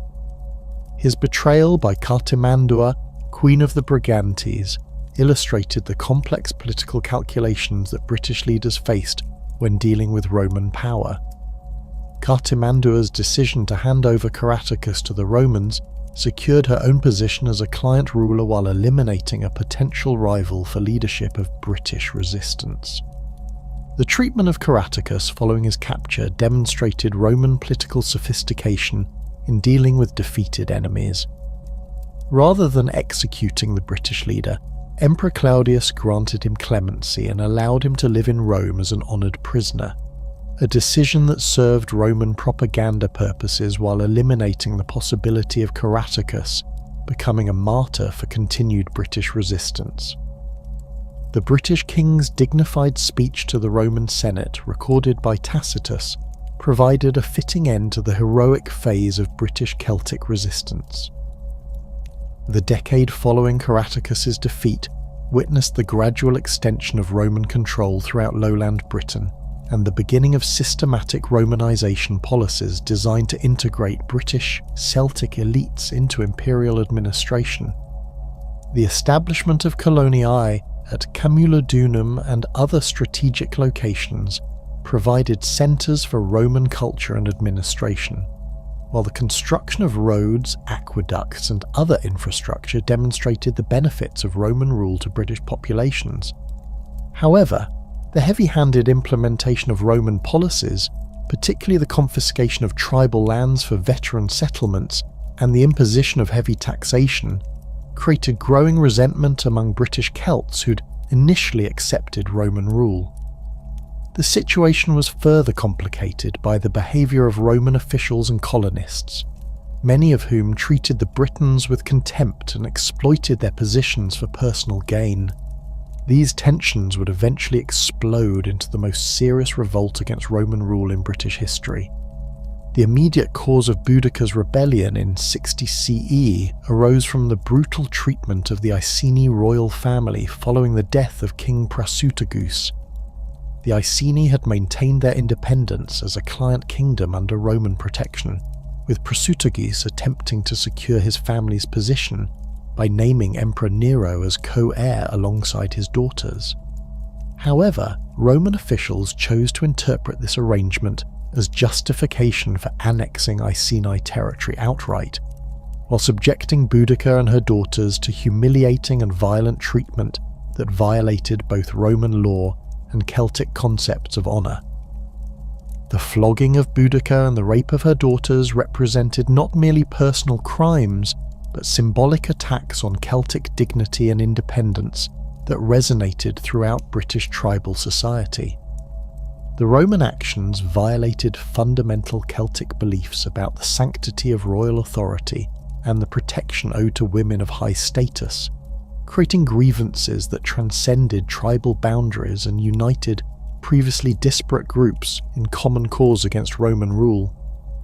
Boudicca's revolt began with a massacre of Roman colonists at Camulodunum, where British warriors destroyed the hated temple of Claudius that had been built with forced British labour and maintained through compulsory contributions from conquered tribes. Archaeological evidence from the destruction layer at Camulodunum reveals the thoroughness of British vengeance, with Roman buildings systematically demolished and their occupants killed without regard for age or gender. The psychological impact of this victory provided momentum for the rebellion while demonstrating British capability for organised military action. The destruction of the 9th Legion's infantry detachment during their attempt to relieve Camulodunum eliminated a significant portion of Roman military strength in Britain, while providing the rebels with weapons and equipment that enhanced their fighting capability. The ambush of these experienced Roman troops demonstrated that British forces had learned from their previous encounters with Roman tactics and could exploit Roman overconfidence and tactical rigidity when circumstances favoured Celtic methods of warfare. The sack of Londinium marked the zenith of Boudicca's rebellion, but the systematic destruction of 3 major Roman settlements could not alter the fundamental military realities that governed Roman Britain. Governor Suetonius Paulinus, having completed his campaign against the Druids on Anglesey, assembled his remaining forces and prepared for the decisive confrontation that would determine whether Roman rule in Britain would survive its greatest challenge. The British forces, swollen by success and driven by decades of accumulated grievances, numbered perhaps 100,000 warriors drawn from tribes across southeastern Britain, but their very numbers created logistical problems that would prove fatal in sustained campaign conditions. The final battle between Boudicca's forces and Paulinus's legions occurred at an unidentified location somewhere in the Midlands, where the Roman governor chose terrain that neutralized British numerical advantages while maximizing the effectiveness of Roman tactical discipline. Paulinus positioned his approximately 10,000 troops in a narrow valley with wooded hills protecting his flanks, forcing the British forces to attack frontally across open ground, where Roman artillery and coordinated missile fire could inflict maximum casualties before hand-to-hand combat began. The British assault followed traditional Celtic patterns, with warriors advancing in loose formations while shouting war cries and displaying individual prowess through elaborate weapons, handling and personal challenges. However, the confined terrain prevented the British from utilising their advantages in mobility and chariot warfare, while their vast numbers created crowding that hindered effective weapon use and made retreat difficult once the Roman counterattack began. The presence of British families in wagons positioned behind the battle line, intended to inspire the warriors and share in the anticipated victory, instead created obstacles that trapped fleeing fighters when the tide of battle turned. The Roman tactical response demonstrated the lethal efficiency of professional military organization when properly deployed. The legions maintained their formation integrity throughout the British assault, using coordinated javelin volleys to disrupt Celtic charges before engaging with short swords in close combat, where Roman training and equipment provided decisive advantages. The auxiliary cavalry, held in reserve during the initial engagement, exploited the British collapse by pursuing fleeing warriors and preventing any possibility of rallying or regrouping for continued resistance. The slaughter that followed the British defeat effectively ended organised Celtic resistance in lowland Britain for generations. Tacitus records that 80,000 Britons died in the battle and subsequent pursuit, while Roman casualties numbered only 400 killed and slightly more wounded. These figures, even allowing for typical ancient exaggeration, indicate a massacre that eliminated not merely an army but much of the military leadership and warrior class of southeastern British tribes. Boudicca herself died shortly after the battle, either from poison or illness, removing the final symbol of British independence. The aftermath of Boudicca's defeat initiated a fundamental transformation in Roman policy toward Britain that would shape the province's development for the next 3 centuries. The rebellion had demonstrated both the dangers of heavy-handed exploitation and the potential for British loyalty when properly cultivated. Paulinus's initial response involved harsh reprisals against tribes that had supported the revolt, but his replacement by Petronius Turpilianus marked a shift toward conciliation and systematic Romanization that would prove far more effective than military coercion alone. The process of Romanization in Britain began with the reconstruction of destroyed settlements on grander scales that demonstrated both Roman power and the benefits of imperial rule. Londinium, rebuilt as the province's commercial and administrative centre, featured stone buildings, paved streets and public amenities that surpassed anything previously seen in Britain. The new forum, basilica and amphitheatre provided spaces for Roman-style civic life, while the construction of public baths, temples and aqueducts introduced British populations to Mediterranean standards of urban living. Camalodunum's reconstruction as Colonia Claudia Victricensis established the template for Roman colonial development throughout Britain. The settlement combined veteran military colonists with Romanized British elites in a community designed to serve as a showcase of Roman civilization. The massive temple complex dedicated to Claudius, rebuilt after its destruction during Boudicca's revolt, dominated the town's skyline while serving as a centre for the imperial cult that bound provincial populations to the emperor through religious observance. The development of villa culture in Roman Britain represented perhaps the most successful aspect of Romanization, creating a synthesis of Roman architectural forms with British agricultural practices that would persist long after the end of imperial rule. The earliest villas appeared in the late 1st century CE in areas of Kent and the Thames Valley, where Roman influence was strongest, but the concept gradually spread throughout lowland Britain as British elites adopted Roman lifestyle markers to maintain their social status under the new political order. British villa construction evolved from simple farmhouses with Roman decorative elements to elaborate complexes that rivaled Italian country estates in their sophistication and luxury. The villa at Fishbourne in Sussex, possibly built for the client King Cogidubnus, covered over 6 acres and featured formal gardens, elaborate mosaics, and hippocaust heating systems that demonstrated the complete adoption of Roman domestic technology. The scale and expense of such constructions required enormous agricultural surpluses and indicated the successful integration of British landowners into imperial economic networks. The agricultural innovations that supported villa development transformed British farming practices and significantly increased productivity across the province. Roman agricultural writers like Columella and Pliny provided detailed instructions for crop rotation, soil improvement, and livestock breeding that British farmers adapted to local conditions. The introduction of new crops including grapes, walnuts, and various vegetables expanded dietary options while creating opportunities for specialized agricultural production that could supply urban markets and export networks. The Roman villa system also facilitated the transfer of Mediterranean craft technologies to Britain, with villa workshops producing pottery, metalwork, and textiles, using techniques learned from continental craftsmen.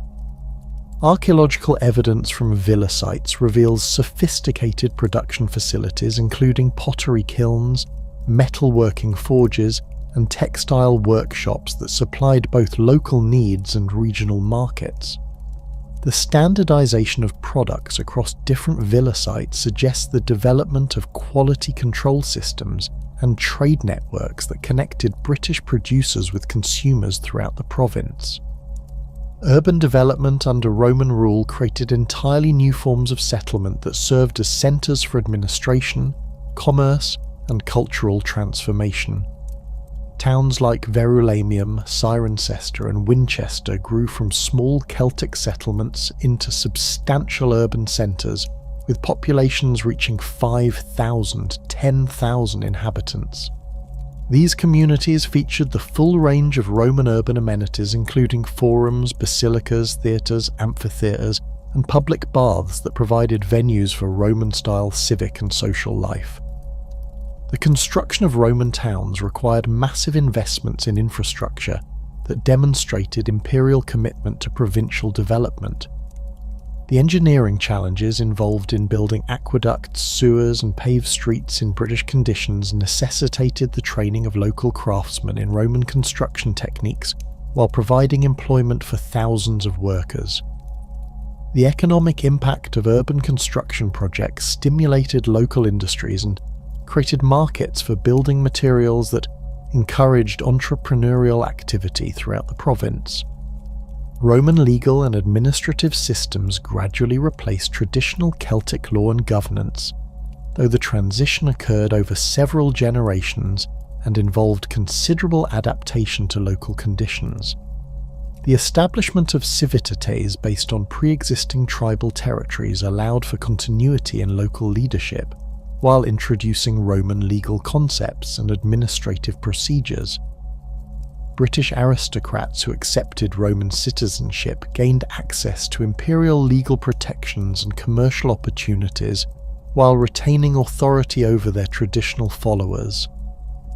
The Roman legal system's emphasis on written law and formal procedures contrasted sharply with Celtic traditions of oral law and personal arbitration, creating challenges that required careful management to avoid social disruption. Roman administrators worked with British legal experts to codify customary laws and establish procedures that combined Roman legal principles with Celtic traditions of dispute resolution.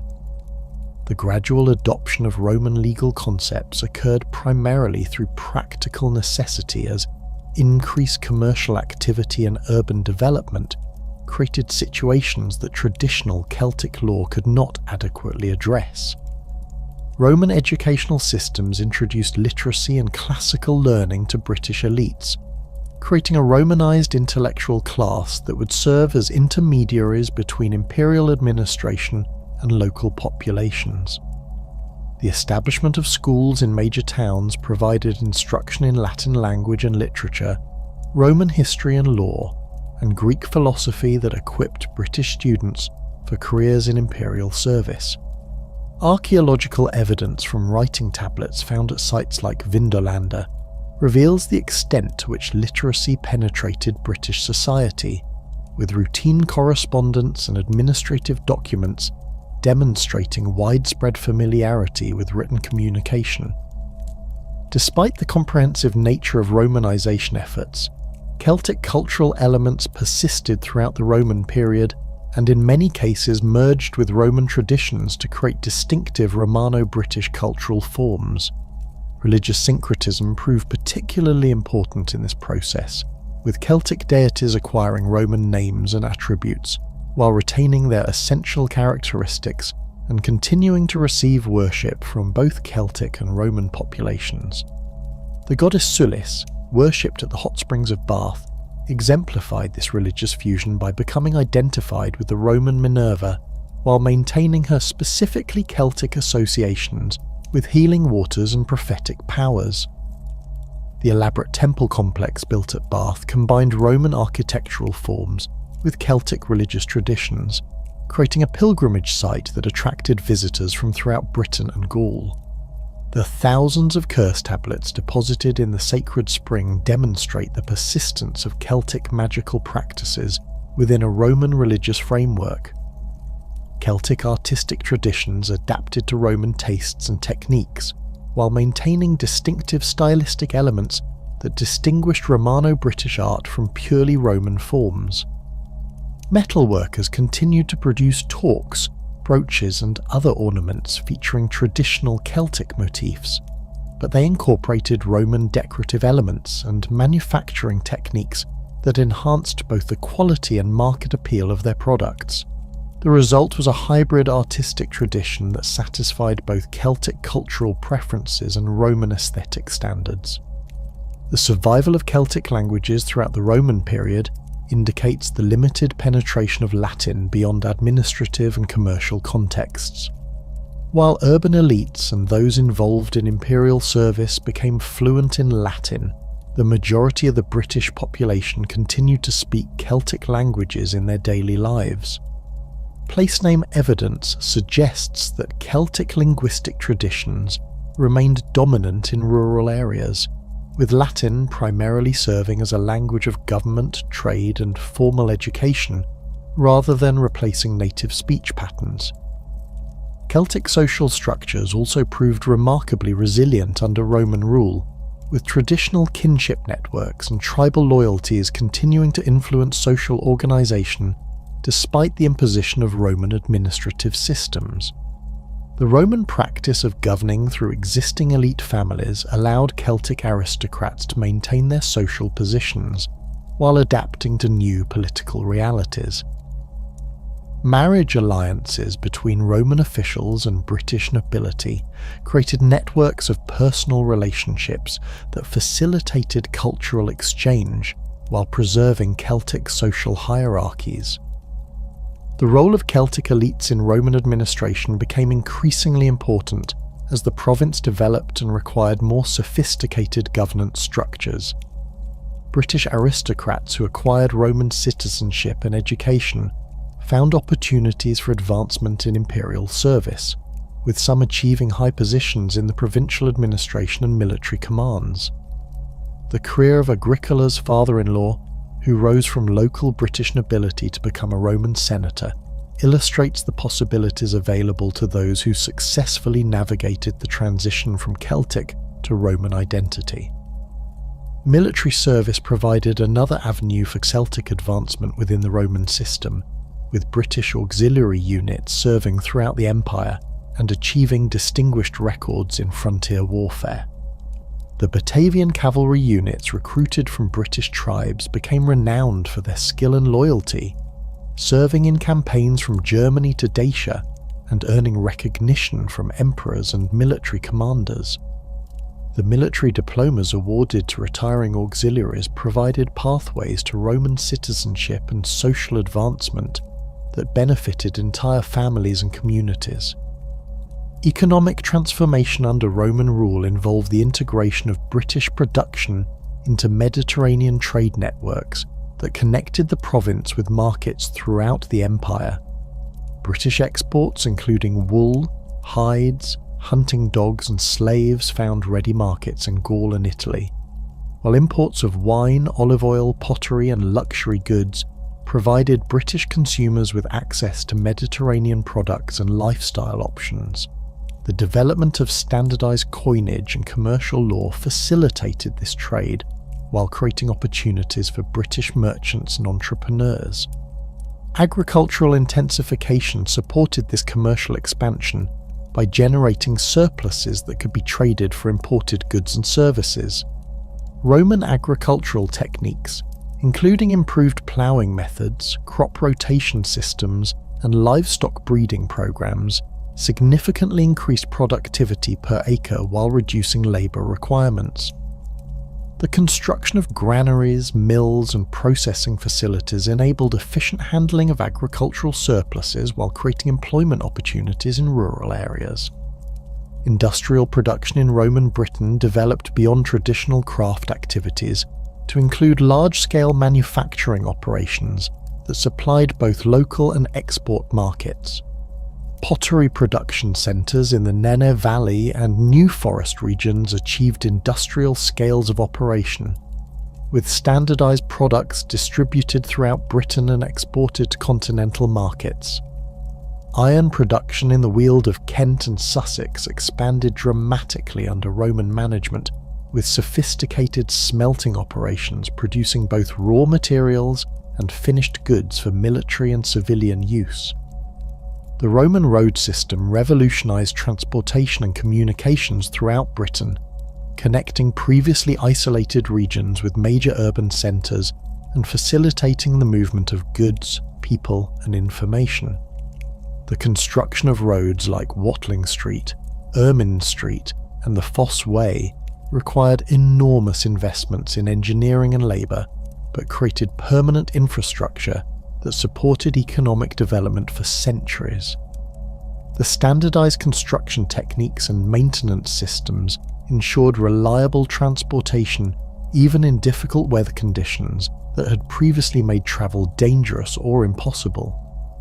Mining operations under Roman management exploited British mineral resources on unprecedented scales, with lead production in the Mendips and Pennines, silver extraction in Wales, and gold mining in Scotland generating substantial revenues for both local communities and the imperial treasury. The technical expertise required for deep mining operations necessitated the import of specialised workers and equipment from other provinces, creating opportunities for technology transfer and skill development among British workers. The persistence of Celtic cultural elements within this transformed economic and social landscape demonstrates the selective nature of Romanization and the agency of British populations in determining which aspects of Roman culture to adopt or reject. While urban elites embraced Roman lifestyle markers and educational systems, rural populations maintained traditional practices and beliefs that provided continuity with pre-Roman Celtic culture. This cultural persistence would prove crucial during the later imperial period, when Roman political control weakened and Celtic traditions provided alternative sources of identity and organisation. The gradual withdrawal of Roman legions from Britain beginning in the late 4th century CE created a power vacuum that would fundamentally reshape Celtic civilization. Yet this apparent collapse of imperial authority paradoxically enabled one of the most remarkable cultural transformations in European history. As Roman administrative structures crumbled and urban centres declined, Celtic societies across Britain and Ireland underwent a profound spiritual revolution that would not only preserve their cultural heritage, but also position them as leaders in the Christianization of medieval Europe. The introduction of Christianity to Celtic lands occurred through multiple channels and over several centuries, beginning with the missionary activities of figures like St. Ninian in Scotland around 400 CE, and culminating in the comprehensive conversion of Ireland under St. Patrick's influence in the mid-5th century. Unlike the often violent imposition of Christianity in other parts of the former Roman Empire, the Celtic conversion process demonstrated remarkable adaptability, with Christian missionaries skillfully incorporating existing Celtic religious practices and sacred sites into their evangelical strategies rather than attempting to completely eradicate pagan traditions. St. Patrick's mission to Ireland exemplified this syncretic approach to conversion, though the historical Patrick differs significantly from the legendary figure celebrated in later hagiographical accounts. Born into a Romano-British Christian family around 390 CE, Patrick experienced first-hand the collapse of Roman authority when Irish raiders captured him as a teenager and enslaved him for 6 years in Ireland. This traumatic experience, rather than creating hostility toward Irish culture, provided Patrick with intimate knowledge of Celtic society, language, and religious practices that would prove invaluable in his later missionary work. Patrick's return to Ireland as a bishop around 432 CE marked the beginning of systematic Christian evangelization that would transform Irish society within a single generation. His approach involved establishing episcopal centres at existing pagan religious sites, particularly hilltop locations that had served as assembly places for Celtic tribes. The famous Hill of Tara, traditional seat of the High Kings of Ireland, became one of Patrick's primary targets for conversion, with the saint reportedly confronting the druids in direct theological debate during the celebration of Beltane, the Celtic Spring Festival. The rapid success of Patrick's mission stemmed from his understanding that Christianity could provide Irish Celtic society with organisational structures and intellectual frameworks that enhanced rather than replaced traditional cultural values.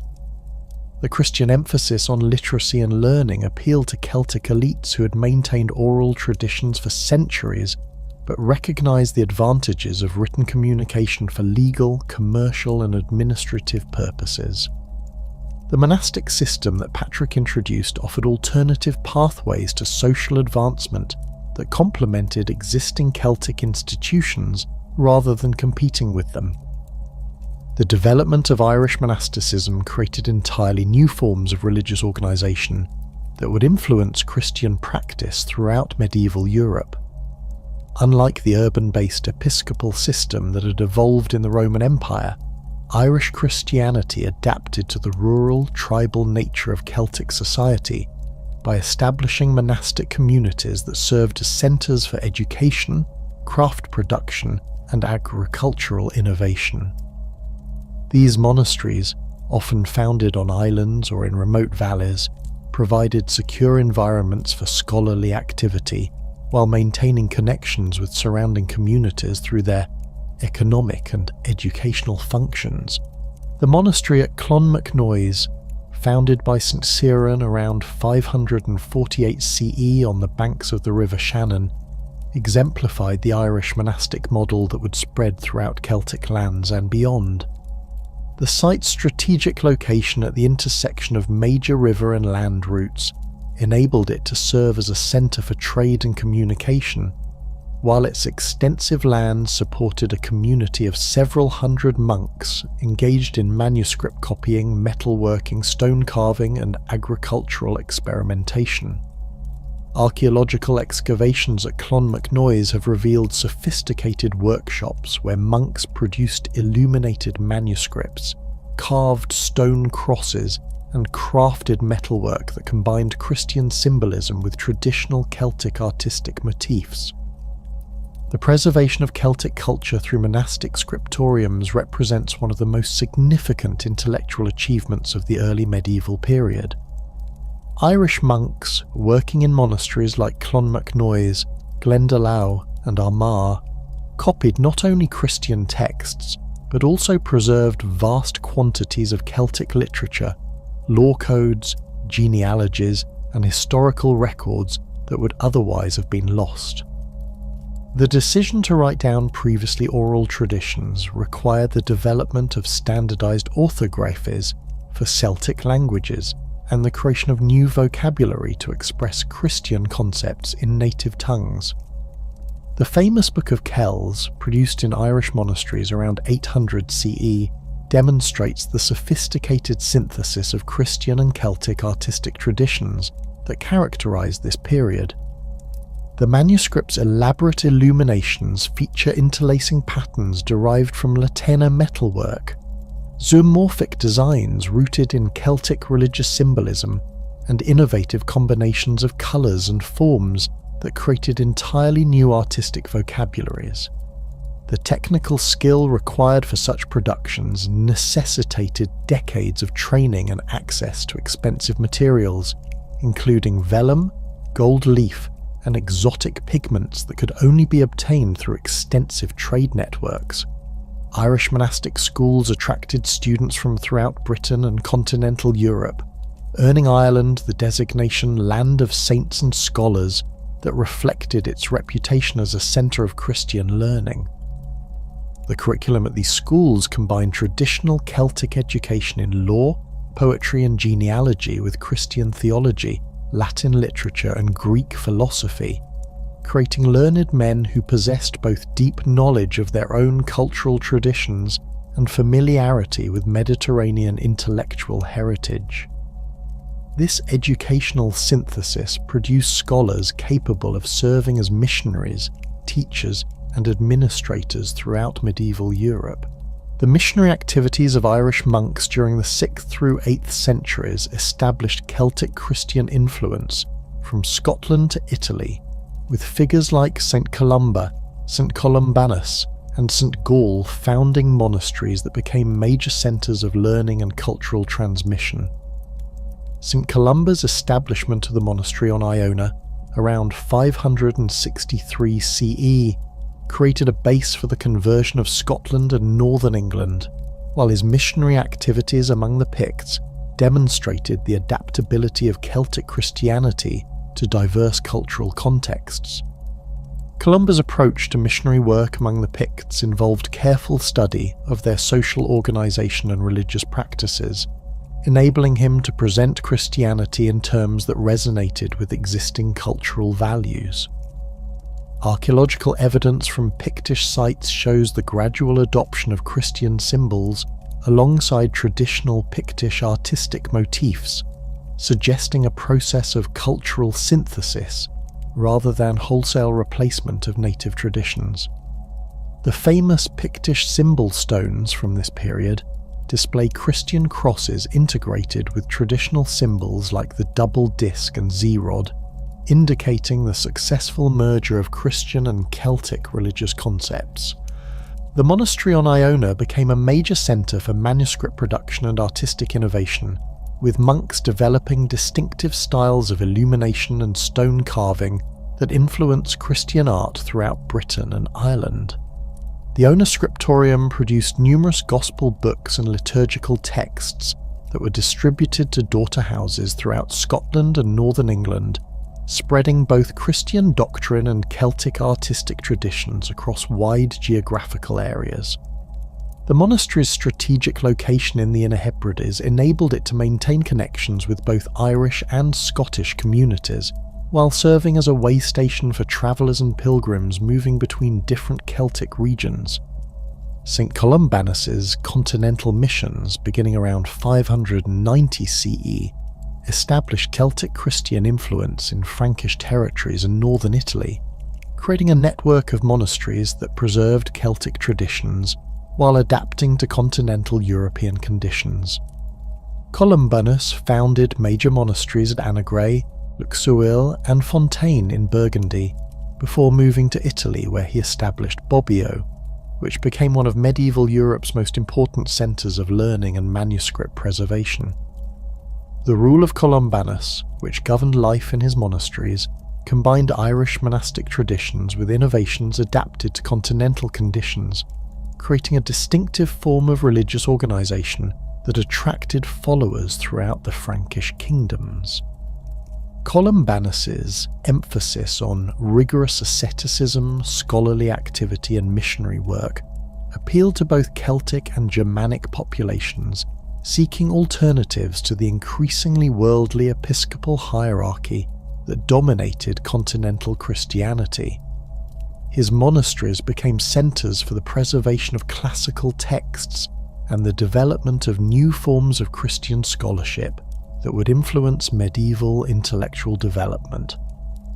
The conflicts between Celtic and Roman Christian practices that emerged during this period reflected deeper cultural differences regarding religious authority, liturgical practices, and ecclesiastical organisation.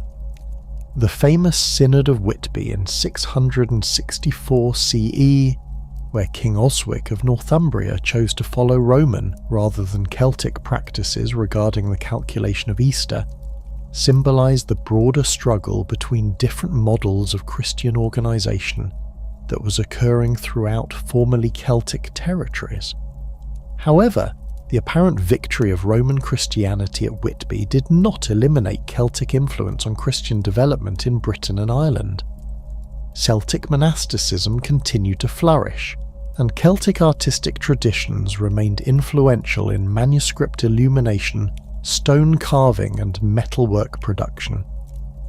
The synthesis of Celtic and Roman Christian elements created distinctive regional traditions that preserved important aspects of Celtic culture while facilitating integration into broader European Christian networks. The political developments that accompanied Christianization involved the emergence of post-Roman kingdoms that drew upon both Celtic traditions and Christian concepts of kingship to create new forms of political organisation. In Wales, kingdoms like Gwynedd, Powys and Dyfed developed from earlier tribal territories but adopted Christian symbols and ceremonies that legitimised royal authority while maintaining connections to pre-Christian Celtic concepts of sacred kingship. The law of Hywel Dda, codified in 10th century Wales but reflecting earlier traditions, demonstrates the synthesis of Celtic legal concepts with Christian moral principles that characterised post-Roman Celtic societies. The law code preserved traditional Celtic emphases on compensation rather than punishment for most crimes, while incorporating Christian concepts of marriage, property rights, and social responsibility.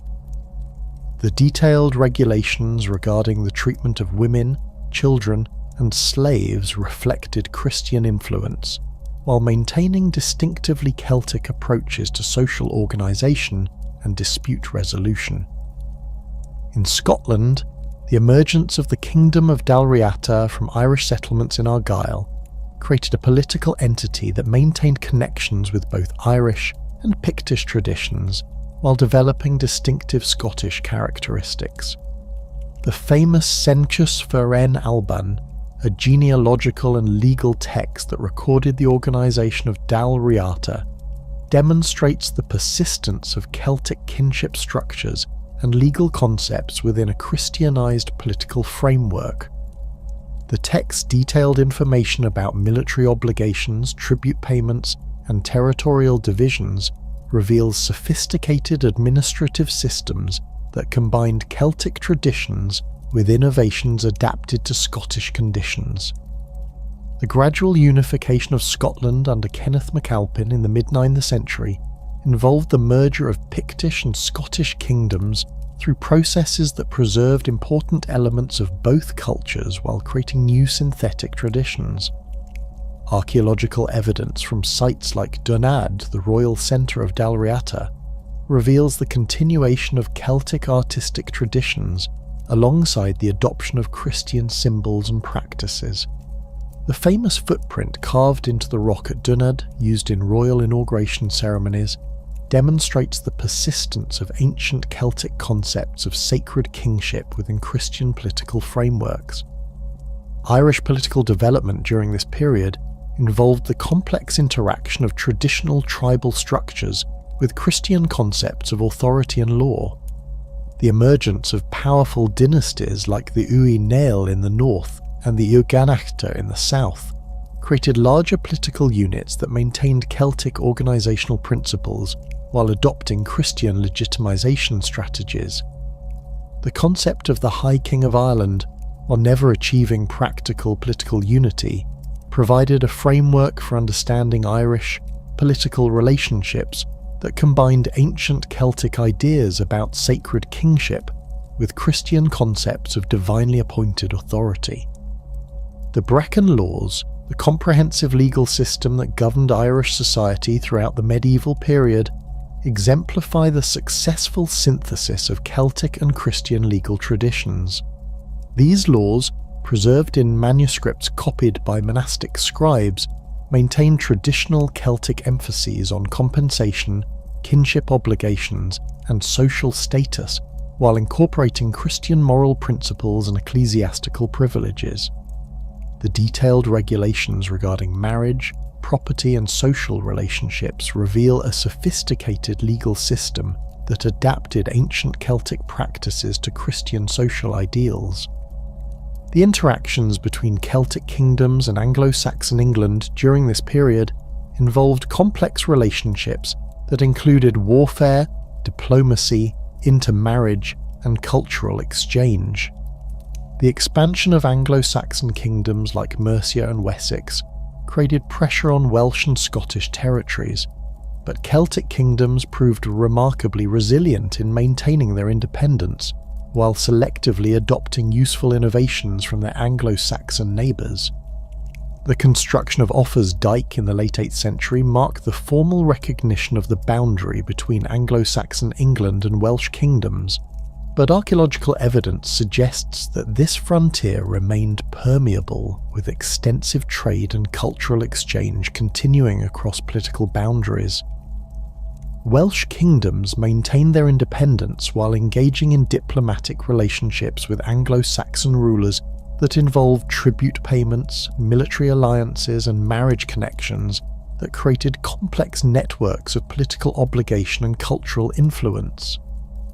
The Viking raids that began in the late 8th century created new challenges for Celtic kingdoms, but also provided opportunities for political and military innovation.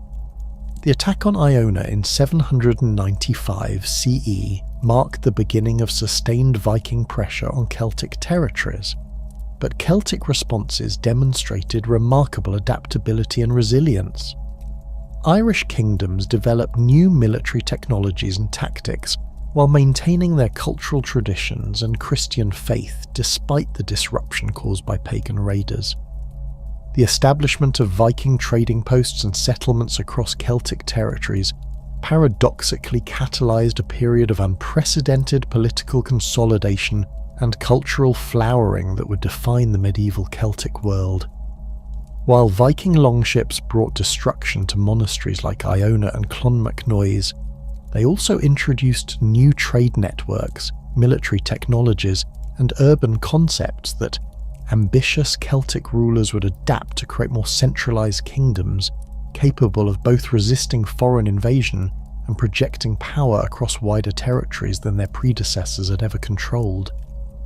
Kenneth MacAlpin's unification of the Picts and Scots around 843 CE represents the most successful example of this political transformation, creating the Kingdom of Scotland through a complex process that involved military conquest, diplomatic marriage alliances, and the strategic exploitation of Pictish succession disputes.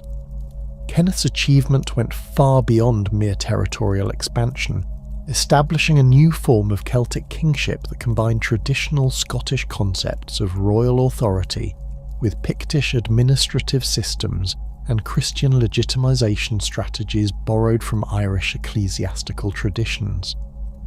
The circumstances surrounding Kenneth's rise to power demonstrate the sophisticated political calculations that characterise 9th century Celtic leadership. As King of Dalriata, Kenneth faced increasing pressure from Viking raids that had devastated his western territories while simultaneously recognising opportunities created by the extinction of the main Pictish royal line following a series of devastating defeats by Viking forces. His claim to the Pictish throne through his mother's lineage reflected the matrilineal succession practices that had governed Pictish society for centuries, but his successful assertion of this claim required military campaigns that established Scottish dominance over the more numerous and wealthy Pictish population. Kenneth's establishment of his capital at Scone marked a deliberate break with traditional Scottish political centres in the west, positioning his new kingdom's ceremonial heart in the fertile lowlands that had formed the core of Pictish power. The famous Stone of Destiny, upon which Scottish kings would be crowned for centuries, symbolised this political synthesis by incorporating both Scottish and Pictish royal traditions into a single ceremony that legitimised the new dynasty's authority over both populations. Archaeological evidence from Scone reveals extensive construction projects during Kenneth's reign that created a royal complex capable of accommodating the administrative needs of a much larger and more complex kingdom than previous Celtic rulers had governed. The integration of Pictish and Scottish populations under Kenneth's rule required careful management of cultural differences and competing claims to land and authority. The Pictish system of provinces governed by mormaers provided an administrative framework that Kenneth adapted to Scottish needs, creating a hierarchy of regional governors who maintained local authority while acknowledging royal supremacy. This system enabled the new kingdom to govern diverse populations across vast territories while preserving local customs and legal traditions that might otherwise have created sources of resistance to Scottish rule. Kenneth's successors built upon his achievements by expanding Scottish authority into previously independent territories and developing more sophisticated governmental institutions that could manage the complex challenges of ruling a multi-ethnic kingdom. Constantine I and Donald I consolidated Scottish control over former Pictish territories while beginning the process of extending Scottish influence into Lothian and the Borders, regions that had previously been controlled by Northumbrian Anglo-Saxon kings.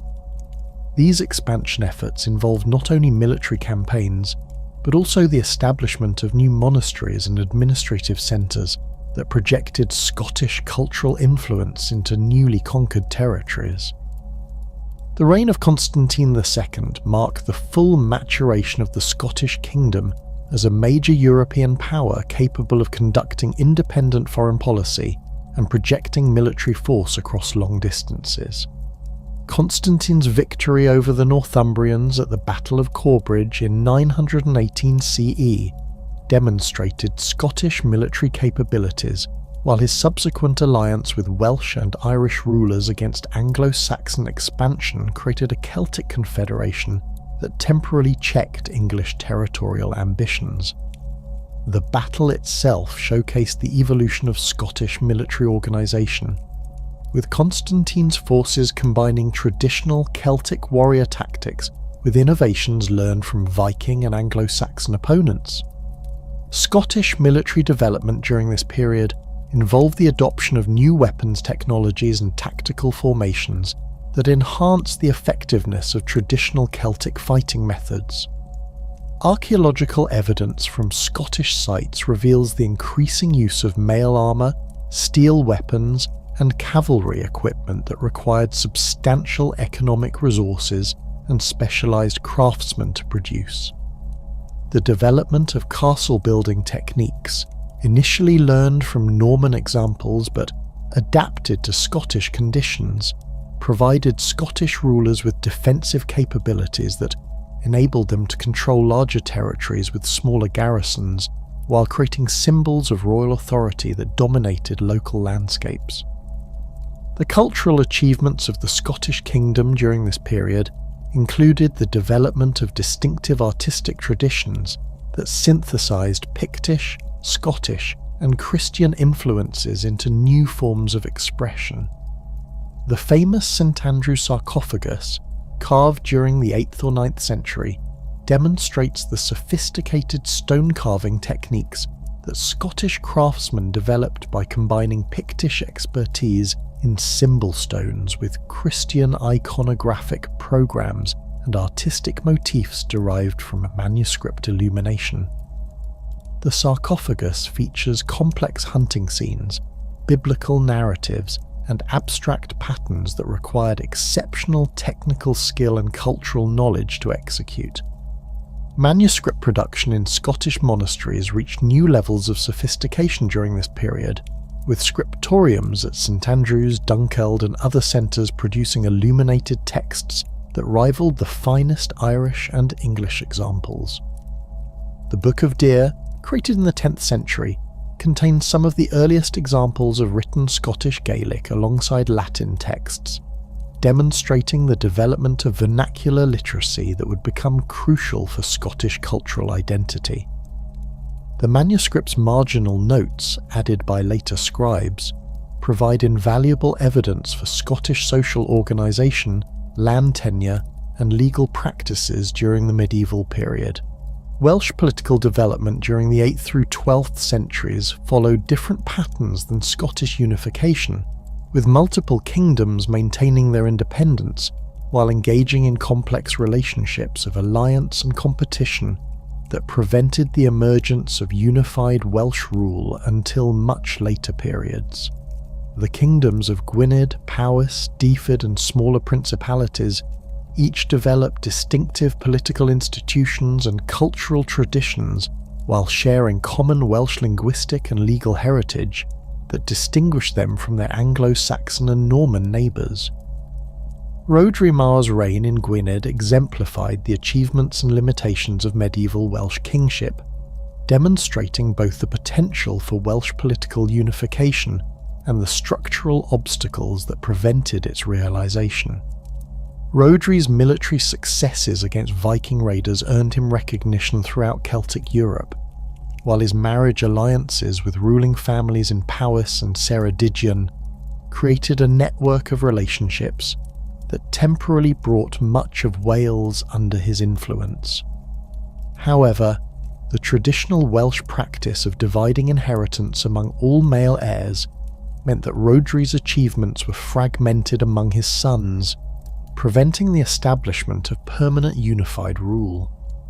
The legal innovations associated with Hywel Dda's reign in Deheubarth represent one of the most significant intellectual achievements of medieval Wales, creating a comprehensive legal code that preserved ancient Welsh customs while adapting them to contemporary political and social conditions.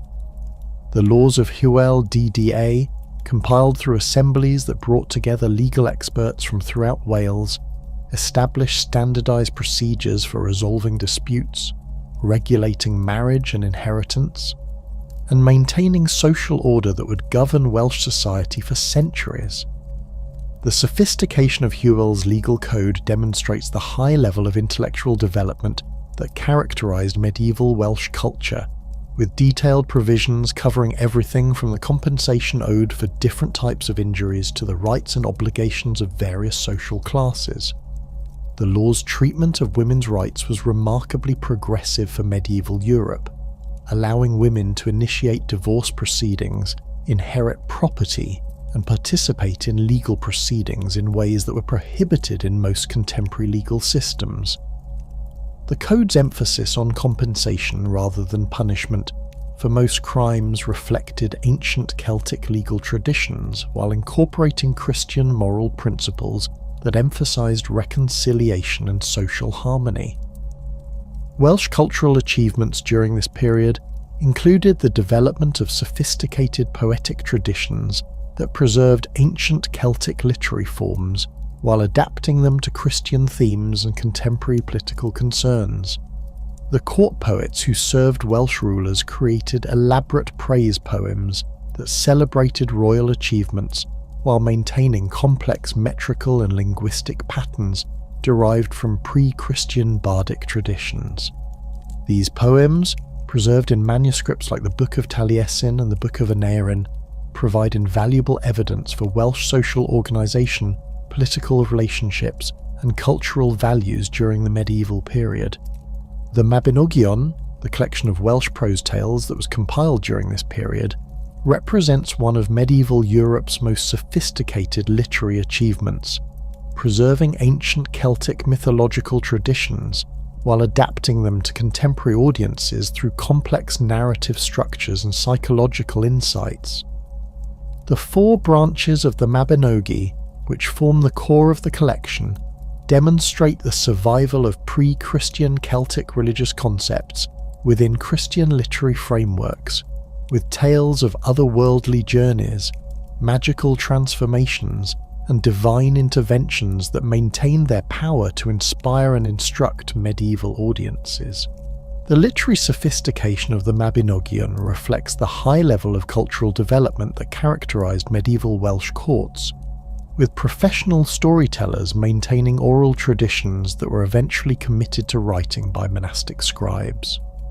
The tale's complex narrative structures, which often involve multiple time periods and interconnected character relationships, required audiences with considerable cultural knowledge and literary sophistication to fully appreciate their meanings. The preservation of these stories in written form enabled their transmission to later generations while maintaining the flexibility and adaptability that had characterised oral tradition. Irish political development during the 8th through 12th centuries involved the emergence of powerful provincial kingdoms that competed for recognition as High Kings of Ireland, while maintaining the traditional Irish emphasis on kinship-based political organisation. The Uí-Néill dynasties in the north and the various southern kingdoms developed increasingly sophisticated governmental institutions, while preserving the cultural traditions and legal systems that distinguished Irish society from its neighbours.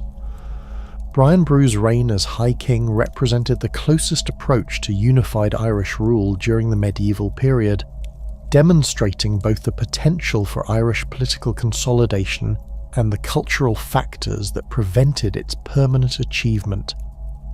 Brian's military victories over Viking forces and rival Irish kingdoms established his authority throughout most of Ireland, while his patronage of churches and schools created a cultural renaissance that produced some of medieval Ireland's finest artistic and literary achievements.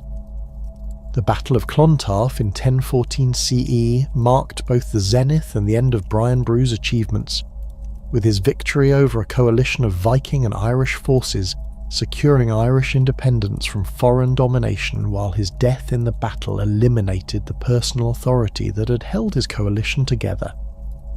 The battle itself demonstrated the evolution of Irish military organisation, with Brian's forces combining traditional Irish fighting methods with innovations learned from Viking opponents and continental European military developments. Irish cultural achievements during Brian Bru's reign included the production of some of medieval Europe's finest illuminated manuscripts, metalwork and stone carving that synthesized traditional Irish artistic motifs with influences derived from Viking, Anglo-Saxon, and continental European sources.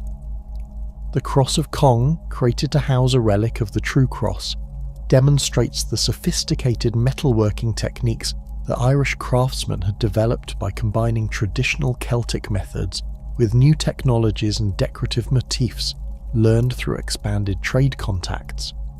The development of Irish historical writing during this period produced chronicles and genealogies that preserved ancient Irish traditions while adapting them to contemporary political needs.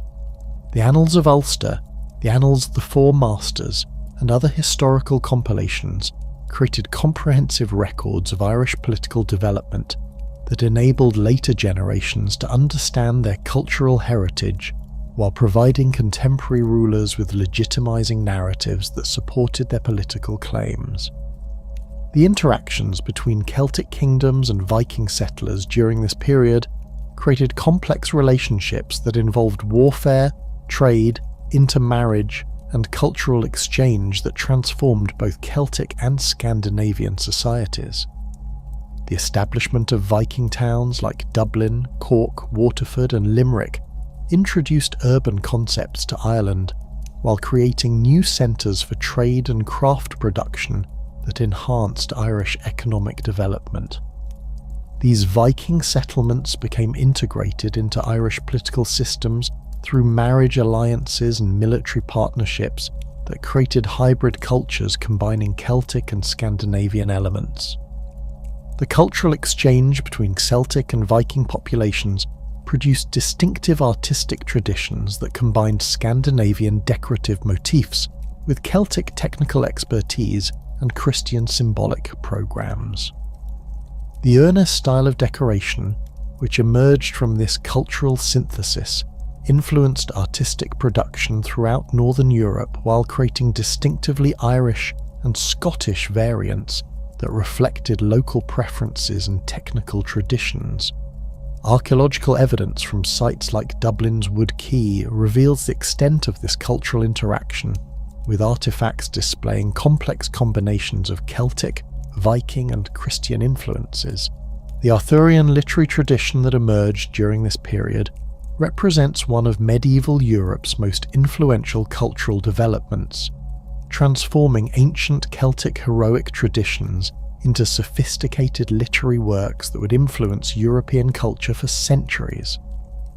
The historical Arthur, if he existed, was likely a post-Roman British war leader who organised Celtic resistance to Anglo-Saxon expansion. But the literary Arthur became a symbol of idealised kingship that incorporated Celtic concepts of sacred authority with Christian moral principles and chivalric values derived from continental European traditions. The development of Arthurian literature involved the gradual transformation of Welsh and Breton oral traditions into written works that adapted Celtic mythological themes to contemporary audiences throughout medieval Europe. Geoffrey of Monmouth's History of the Kings of Britain, completed around 1136 CE, provided the foundation for later Arthurian literature by creating a comprehensive narrative framework that combined historical chronicles with legendary materials derived from Celtic sources. Geoffrey's work demonstrated the continuing influence of Celtic cultural traditions on medieval European literature, while adapting these traditions to contemporary political and religious concerns. The Celtic artistic renaissance that accompanied these political and literary developments produced some of medieval Europe's finest achievements in manuscript illumination, metalwork, and stone carving. The Book of Kells, completed during this period, represents the culmination of Celtic manuscript art with its complex geometric patterns, zoomorphic decorations, and innovative use of colour that required exceptional technical skill and cultural knowledge to achieve. The manuscript's artistic program combines Christian iconography with traditional Celtic decorative motifs in ways that created entirely new forms of visual expression. Celtic metalworking during this period achieved unprecedented levels of sophistication, with craftsmen producing elaborate reliquaries, crosses, and secular objects that demonstrated mastery of complex techniques, including filigree work, cloisonne enamelling, and repousse decoration.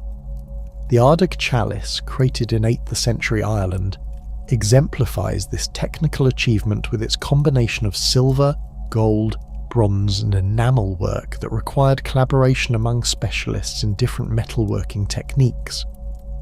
The chalice's decorative program incorporates both Christian symbols and traditional Celtic motifs in a synthesis that reflects the cultural complexity of medieval Celtic society. The stone crosses that were erected throughout Celtic territories during this period created a distinctive architectural tradition that combined Christian symbolism with Celtic artistic expertise and social functions. These crosses, which often stood over 20 feet tall and featured elaborate carved decoration, served as focal points for religious ceremonies while displaying the wealth and cultural sophistication of their patrons. The crosses at Clonmacnoise, Monasterboice, and other Irish sites demonstrate the evolution of stone carving techniques that enabled Celtic craftsmen to create increasingly complex decorative programs that told biblical stories while incorporating traditional Celtic artistic motifs. The sophisticated cultural achievements of medieval Celtic kingdoms faced their greatest existential threat not from Viking raiders or Anglo-Saxon expansion, but from the systematic military campaigns launched by Norman-descended rulers who possessed both the technological advantages of continental European warfare and the administrative expertise necessary to transform military conquest into permanent political control. The Anglo-Norman invasion of Ireland in 1169, initiated by the exiled king of Leinster Diarmait MacMurchada's appeal for foreign assistance, marked the beginning of a centuries-long process that would fundamentally alter the political landscape of Celtic Europe while simultaneously creating the conditions that would preserve and transform Celtic cultural identity in unexpected ways. The Norman invasion force that landed at Bannow Bay in County Wexford consisted of approximately 600 heavily armed knights and men-at-arms equipped with the latest military technology, including crossbows, siege engines, and most importantly heavily armoured cavalry that could dominate traditional Celtic infantry formations in open battle. The Norman military system, perfected through decades of conquest in England and continental Europe, emphasised coordinated tactical operations supported by sophisticated logistics networks and engineering capabilities that enabled rapid construction of fortifications to consolidate territorial gains. The initial Norman victories at Wexford and Waterford demonstrated the tactical superiority of disciplined cavalry charges against traditional Celtic military formations, but the long-term success of the invasion depended upon the Normans' ability to adapt their continental European governmental systems to Irish conditions while co-opting existing Irish political structures.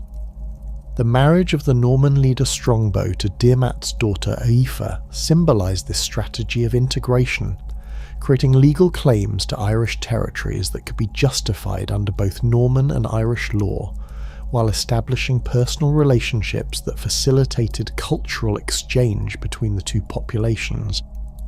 The construction of Norman castles throughout the conquered territories represented a revolutionary transformation in Irish military architecture, with stone fortifications like Kilkenny Castle and Trim Castle providing defensive capabilities that far exceeded traditional Irish ring forts, while serving as administrative centres for Norman colonial government. These castles, typically built on elevated sites that commanded strategic river crossings or road junctions, created networks of fortified positions that enabled relatively small Norman garrisons to control extensive territories while projecting military power across previously independent Irish kingdoms. However, the Norman conquest of Ireland proved far less complete than their earlier success in England, with large areas of the island remaining under Irish control, while many Norman settlers gradually adopted Irish customs, language, and legal practices in a process that contemporary observers described as becoming more Irish than the Irish themselves. The Statute of Kilkenny, enacted in 1366, represented English attempt to prevent this cultural assimilation by prohibiting Norman settlers from adopting Irish dress, language, or marriage customs, but the legislation's very existence demonstrated the extent to which cultural fusion had already occurred. The English conquest of Wales followed different patterns, but achieved more systematic results, with Edward VI's campaigns between 1277 and 1283 establishing direct English control over the Principality of Gwynedd while reducing other Welsh kingdoms to tributary status. The construction of massive stone castles at Caernarfon, Conwy, Harlech and Beaumaris created an integrated defensive system that could be supplied by sea while dominating the mountainous terrain that had previously provided Welsh forces with tactical advantages against English armies. Edward VI's castle-building programme in Wales represented one of medieval Europe's most ambitious military engineering projects, with the fortifications designed not merely to control territory, but to serve as symbols of English authority that would overawe Welsh populations, while providing secure bases for English administration. The castle at Caernarfon, built to echo the walls of Constantinople and deliberately constructed on the site of the Roman fort of Saguntium, demonstrated English intentions to present their conquest as the restoration of imperial authority, rather than mere foreign domination. The systematic nature of English conquest in Wales extended beyond military occupation to include comprehensive legal and administrative reforms that replaced traditional Welsh law with English legal systems, while eliminating the political autonomy that Welsh kingdoms had maintained for centuries. The Statute of Rhuddlan in 1284 formally incorporated Wales into the English legal system, while establishing administrative structures that would govern Welsh territories as integral parts of the English kingdom, rather than as conquered foreign territories. Despite these political transformations, Welsh cultural identity proved remarkably resilient, with the Welsh language, literary traditions and social customs surviving under English rule while adapting to new political circumstances. The bardic tradition that had served Welsh courts for centuries continued to flourish under English rule, with poets like Dafydd ap Gwilym creating sophisticated works that maintained traditional Welsh poetic forms while incorporating influences from continental European literature and contemporary political developments.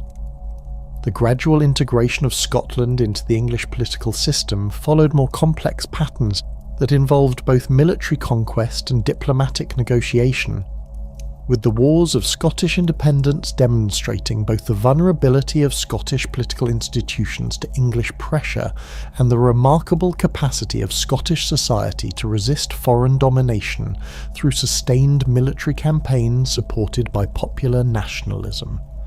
The initial English success in subduing Scotland during the 1290s appeared to follow the same patterns that had proven effective in Wales, with English forces capturing major Scottish castles while installing English administrators to govern Scottish territories.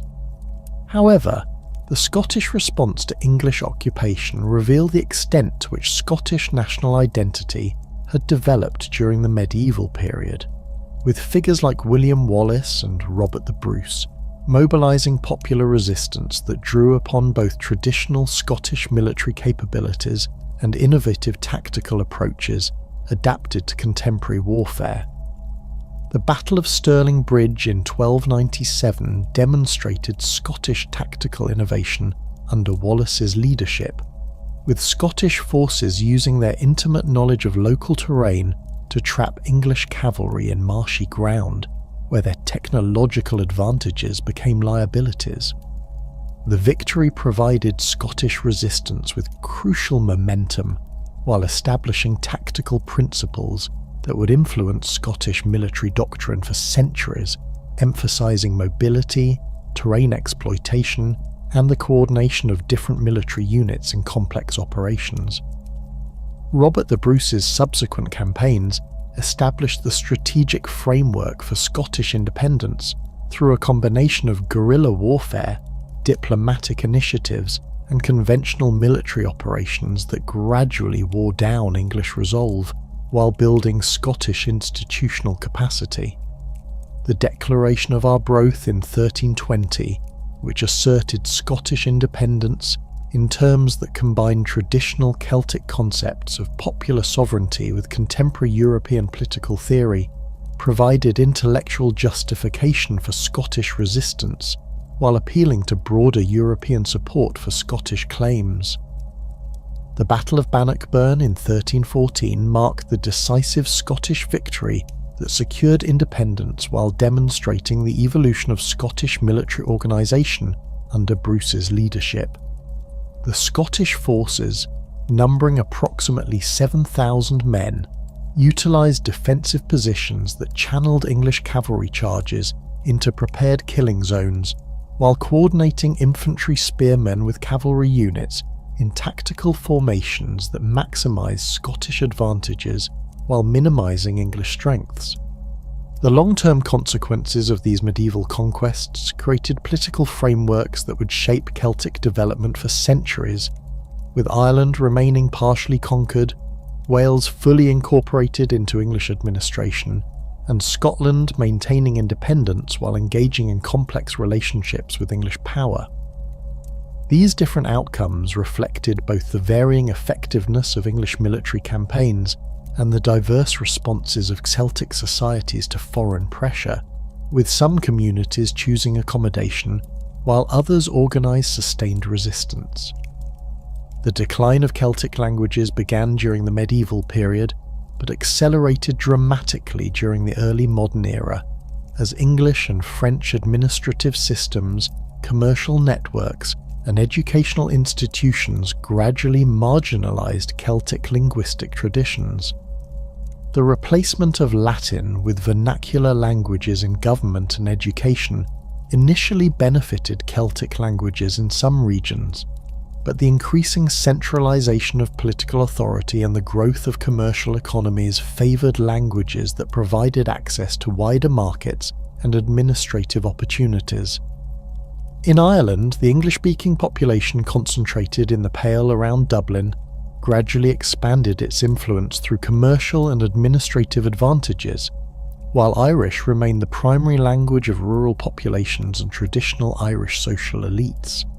The plantation policies initiated during the 16th and 17th centuries accelerated this linguistic transformation by introducing large numbers of English and Scottish settlers who established communities that maintained their linguistic traditions, while creating economic and social pressures that encouraged Irish populations to adopt English for practical purposes.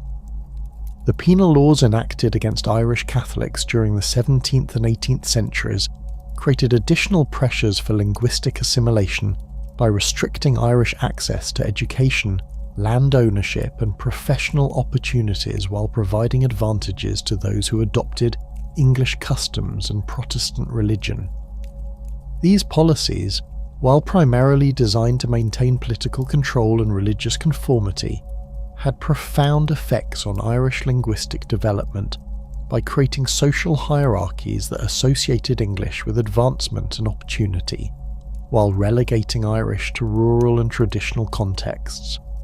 In Wales, the Act of Union in 1536 established English as the sole language of government and law, while prohibiting the use of Welsh in official contexts, creating systematic disadvantages for Welsh speakers in legal proceedings, administrative positions, and commercial transactions. The policy of excluding Welsh speakers from jury service and administrative positions created practical incentives for Welsh elites to adopt English, while maintaining Welsh as a domestic and community language. The development of Welsh Protestant religious traditions during the 16th and 17th centuries provided crucial support for Welsh linguistic survival by creating religious contexts where Welsh remained the primary language of worship and religious instruction. The translation of the Bible into Welsh in 1588 by William Morgan established standardised Welsh orthography while providing Welsh speakers with access to religious texts in their native language, creating educational and cultural resources that supported linguistic maintenance. Scottish Gaelic faced similar pressures following the union of the crowns in 1603 and the subsequent political integration of Scotland into the British system, with English becoming the language of administration, education, and commercial advancement, while Gaelic remained primarily associated with Highland rural communities. The Jacobite uprisings of the 18th century created additional pressures on Gaelic culture by associating Highland traditions with political rebellion, leading to systematic efforts to suppress Gaelic language, dress, and cultural practices following the Battle of Culloden in 1746. The Highland clearances of the 18th and 19th centuries devastated Gaelic-speaking communities by forcing large populations to emigrate to North America and Australia, while replacing traditional clan-based social organisation with commercial sheep farming that required fewer workers and provided little support for Gaelic cultural traditions. These demographic changes fundamentally altered the social context that had supported Gaelic language transmission, while creating diaspora communities that faced additional challenges in maintaining their linguistic heritage. The Celtic cultural revival that began during the 18th century represented a complex response to these pressures that combined romantic nationalism with scholarly investigation of Celtic heritage, creating new forms of Celtic identity that drew upon historical traditions while adapting them to contemporary political and cultural circumstances. The Ossian poems published by James Macpherson in the 1760s, regardless of their controversial authenticity, demonstrated European fascination with Celtic literary traditions while providing inspiration for Romantic nationalism throughout Europe. The scholarly investigation of Celtic languages and literature during the 18th and 19th centuries established academic foundations for Celtic cultural revival by creating systematic studies of Celtic linguistic relationships, historical development, and literary traditions. The work of scholars like Edward Llwyd, who published the first comparative study of Celtic languages in 1707, provided scientific evidence for Celtic cultural unity while documenting the diversity of Celtic linguistic traditions across different regions and time periods. The establishment of Celtic studies as an academic discipline during the 19th century created institutional support for Celtic cultural preservation, while training generations of scholars who would document, analyse and promote Celtic heritage through universities, museums and cultural organisations. The Royal Irish Academy, founded in 1785, and similar institutions in Wales and Scotland provided forums for Celtic scholarship while creating networks of scholars and cultural activists who collaborated in preserving and promoting Celtic traditions. The political dimensions of Celtic cultural revival became increasingly important during the 19th century as Celtic identity became associated with movements for political autonomy and cultural self-determination. The Irish cultural revival, led by figures like Douglas Hyde and the Gaelic League, emphasised the connection between Irish language preservation and Irish political independence, creating cultural programmes that supported both linguistic revival and nationalist political movements. The Welsh cultural revival centred on the Eisteddfod tradition, which was revived and systematised during the 19th century to create competitive festivals that celebrated Welsh language, literature and musical traditions, while providing venues for cultural education and community building. The National Eisteddfod of Wales, established in its modern form during the 1860s, became a crucial institution for Welsh cultural preservation, while demonstrating the continuing vitality of Welsh artistic traditions. Scottish cultural revival took different forms in Highland and Lowland regions, with Highland revival emphasising Gaelic language and traditional clan culture, while Lowland revival focused on Scots language and border traditions. The romanticisation of Highland culture following the Jacobite defeats created complex relationships between authentic cultural preservation and invented traditions that served contemporary political and cultural needs while sometimes obscuring historical realities. The global spread of Celtic cultural influence during the 19th and 20th centuries occurred primarily through emigration from Celtic regions to North America, Australia, and other destinations where Celtic immigrants established communities that maintained their cultural traditions while adapting them to new environments. Irish emigration to the United States created large Irish-American communities that preserved certain aspects of Irish culture while developing distinctive Irish-American traditions that influenced American political and cultural development. The Irish potato famine of the 1840s created massive emigration that established Irish communities throughout the English-speaking world, while creating diaspora networks that maintained connections with Ireland and supported Irish political movements. These emigrant communities often preserved cultural traditions that were disappearing in Ireland while developing new forms of Irish identity that emphasised historical grievances and cultural distinctiveness. Welsh emigration to Pennsylvania, Ohio, and other American destinations created Welsh-American communities that maintained Welsh language and religious traditions while adapting to American political and economic conditions. The Welsh settlements in Patagonia, established during the 1860s, represented the most systematic attempt to create Welsh-speaking communities outside Wales while maintaining direct connections with Welsh cultural institutions. Scottish emigration created Highland communities throughout North America that preserved Gaelic language and cultural traditions while developing distinctive Scottish-American and Scottish-Canadian identities. The Highland Games tradition, which became popular in North American Scottish communities, combined authentic Scottish athletic competitions with invented traditions that served contemporary community-building needs while maintaining connections to Scottish heritage. The 20th century witnessed both continued decline and remarkable revival of Celtic languages and cultures, with political developments creating new opportunities for Celtic cultural expression, while modern communications technology enabled global networks of Celtic cultural enthusiasts. The establishment of independent Ireland in 1922 created the first modern Celtic nation-state, while providing institutional support for Irish language revival and cultural preservation. The Irish language revival movement achieved mixed results, with Irish becoming an official language of the Irish state while failing to achieve widespread popular usage outside of designated Gaeltacht regions.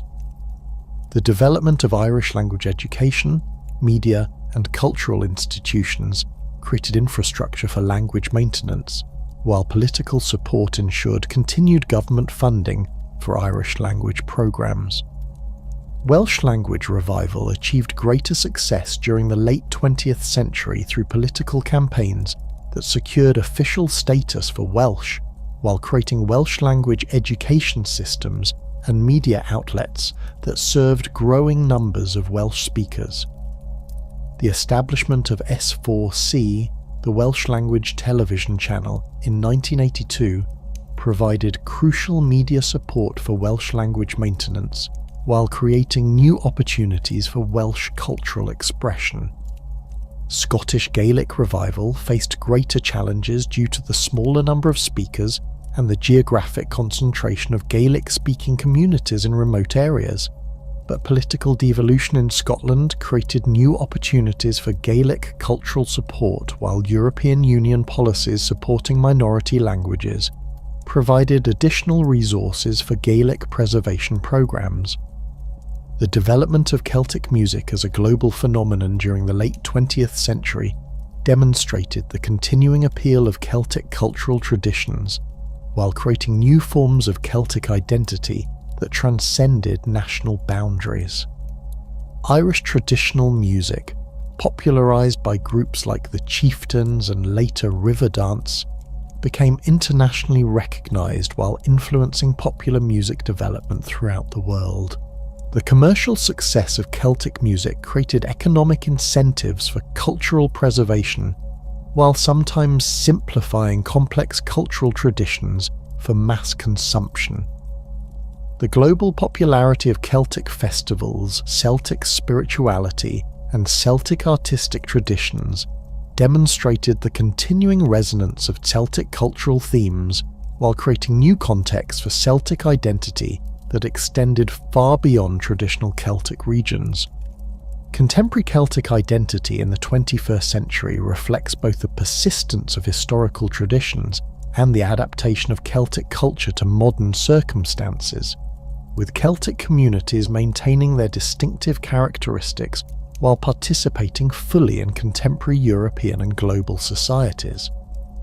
The political autonomy movements in Scotland, Wales, and Northern Ireland have achieved varying degrees of success while demonstrating the continuing relevance of Celtic political traditions in contemporary democratic contexts.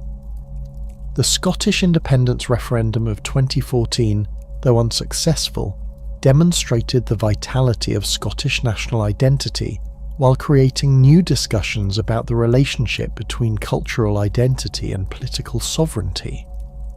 The Brexit referendum and its aftermath have created new dynamics in Celtic political development, with Scotland and Northern Ireland voting to remain in the European Union while England and Wales voted to leave, creating potential constitutional crises that may reshape the United Kingdom's political structure. Welsh devolution has created new institutions for Welsh self-government, while supporting Welsh language revival and cultural preservation through educational policies and media development. The success of Welsh medium education in creating new generations of Welsh speakers demonstrates the potential for minority language revival under supportive political conditions. Northern Ireland's peace process has created new opportunities for Irish cultural expression, while maintaining complex relationships between Irish and British identities that reflect the region's complicated political heritage. The Good Friday Agreement's recognition of both Irish and British identities provides frameworks for cultural diversity while supporting peaceful coexistence between different communities. The global Celtic diaspora continues to maintain connections with Celtic heritage through cultural festivals, genealogical research, and cultural tourism that supports Celtic cultural preservation while creating international networks of Celtic cultural enthusiasts. The development of online communities and digital resources has enabled global participation in Celtic cultural activities while providing new platforms for Celtic language learning and cultural exchange. The academic study of Celtic culture has expanded significantly during the late 20th and early 21st centuries, with Celtic studies programs in universities throughout the world providing scholarly support for Celtic cultural preservation while training new generations of Celtic scholars and cultural activists. Archaeological discoveries continue to reveal new aspects of ancient Celtic civilization, while genetic research provides insights into Celtic population history and migration patterns. The legacy of Celtic civilization extends far beyond the specific communities that maintain Celtic languages and cultural traditions, with Celtic contributions to European art, literature, law, and political thought continuing to influence contemporary culture throughout the world. The Celtic emphasis on individual dignity, community responsibility, and harmony with the natural world provides valuable perspectives on contemporary social and environmental challenges while demonstrating the continuing relevance of ancient wisdom in modern contexts. The preservation and revival of Celtic languages represents one of the most significant achievements of contemporary Celtic communities, with dedicated efforts by educators, activists, and cultural organisations creating new opportunities for Celtic language transmission while adapting ancient languages to contemporary communication needs. The development of Celtic language media, education systems, and cultural institutions demonstrates the possibility of minority language survival in the modern world while providing models for other endangered language communities. The story of Celtic civilization, from its origins in prehistoric Central Europe to its contemporary global manifestations, illustrates both the resilience of human culture and the complex processes through which cultural traditions adapt to changing historical circumstances. The Celts' journey from Iron Age warriors to modern European citizens demonstrates the capacity of human communities to maintain their distinctive identities while participating fully in broader civilizational developments, creating legacies that continue to enrich human culture and provide inspiration for future generations seeking to balance tradition with innovation in an increasingly interconnected world.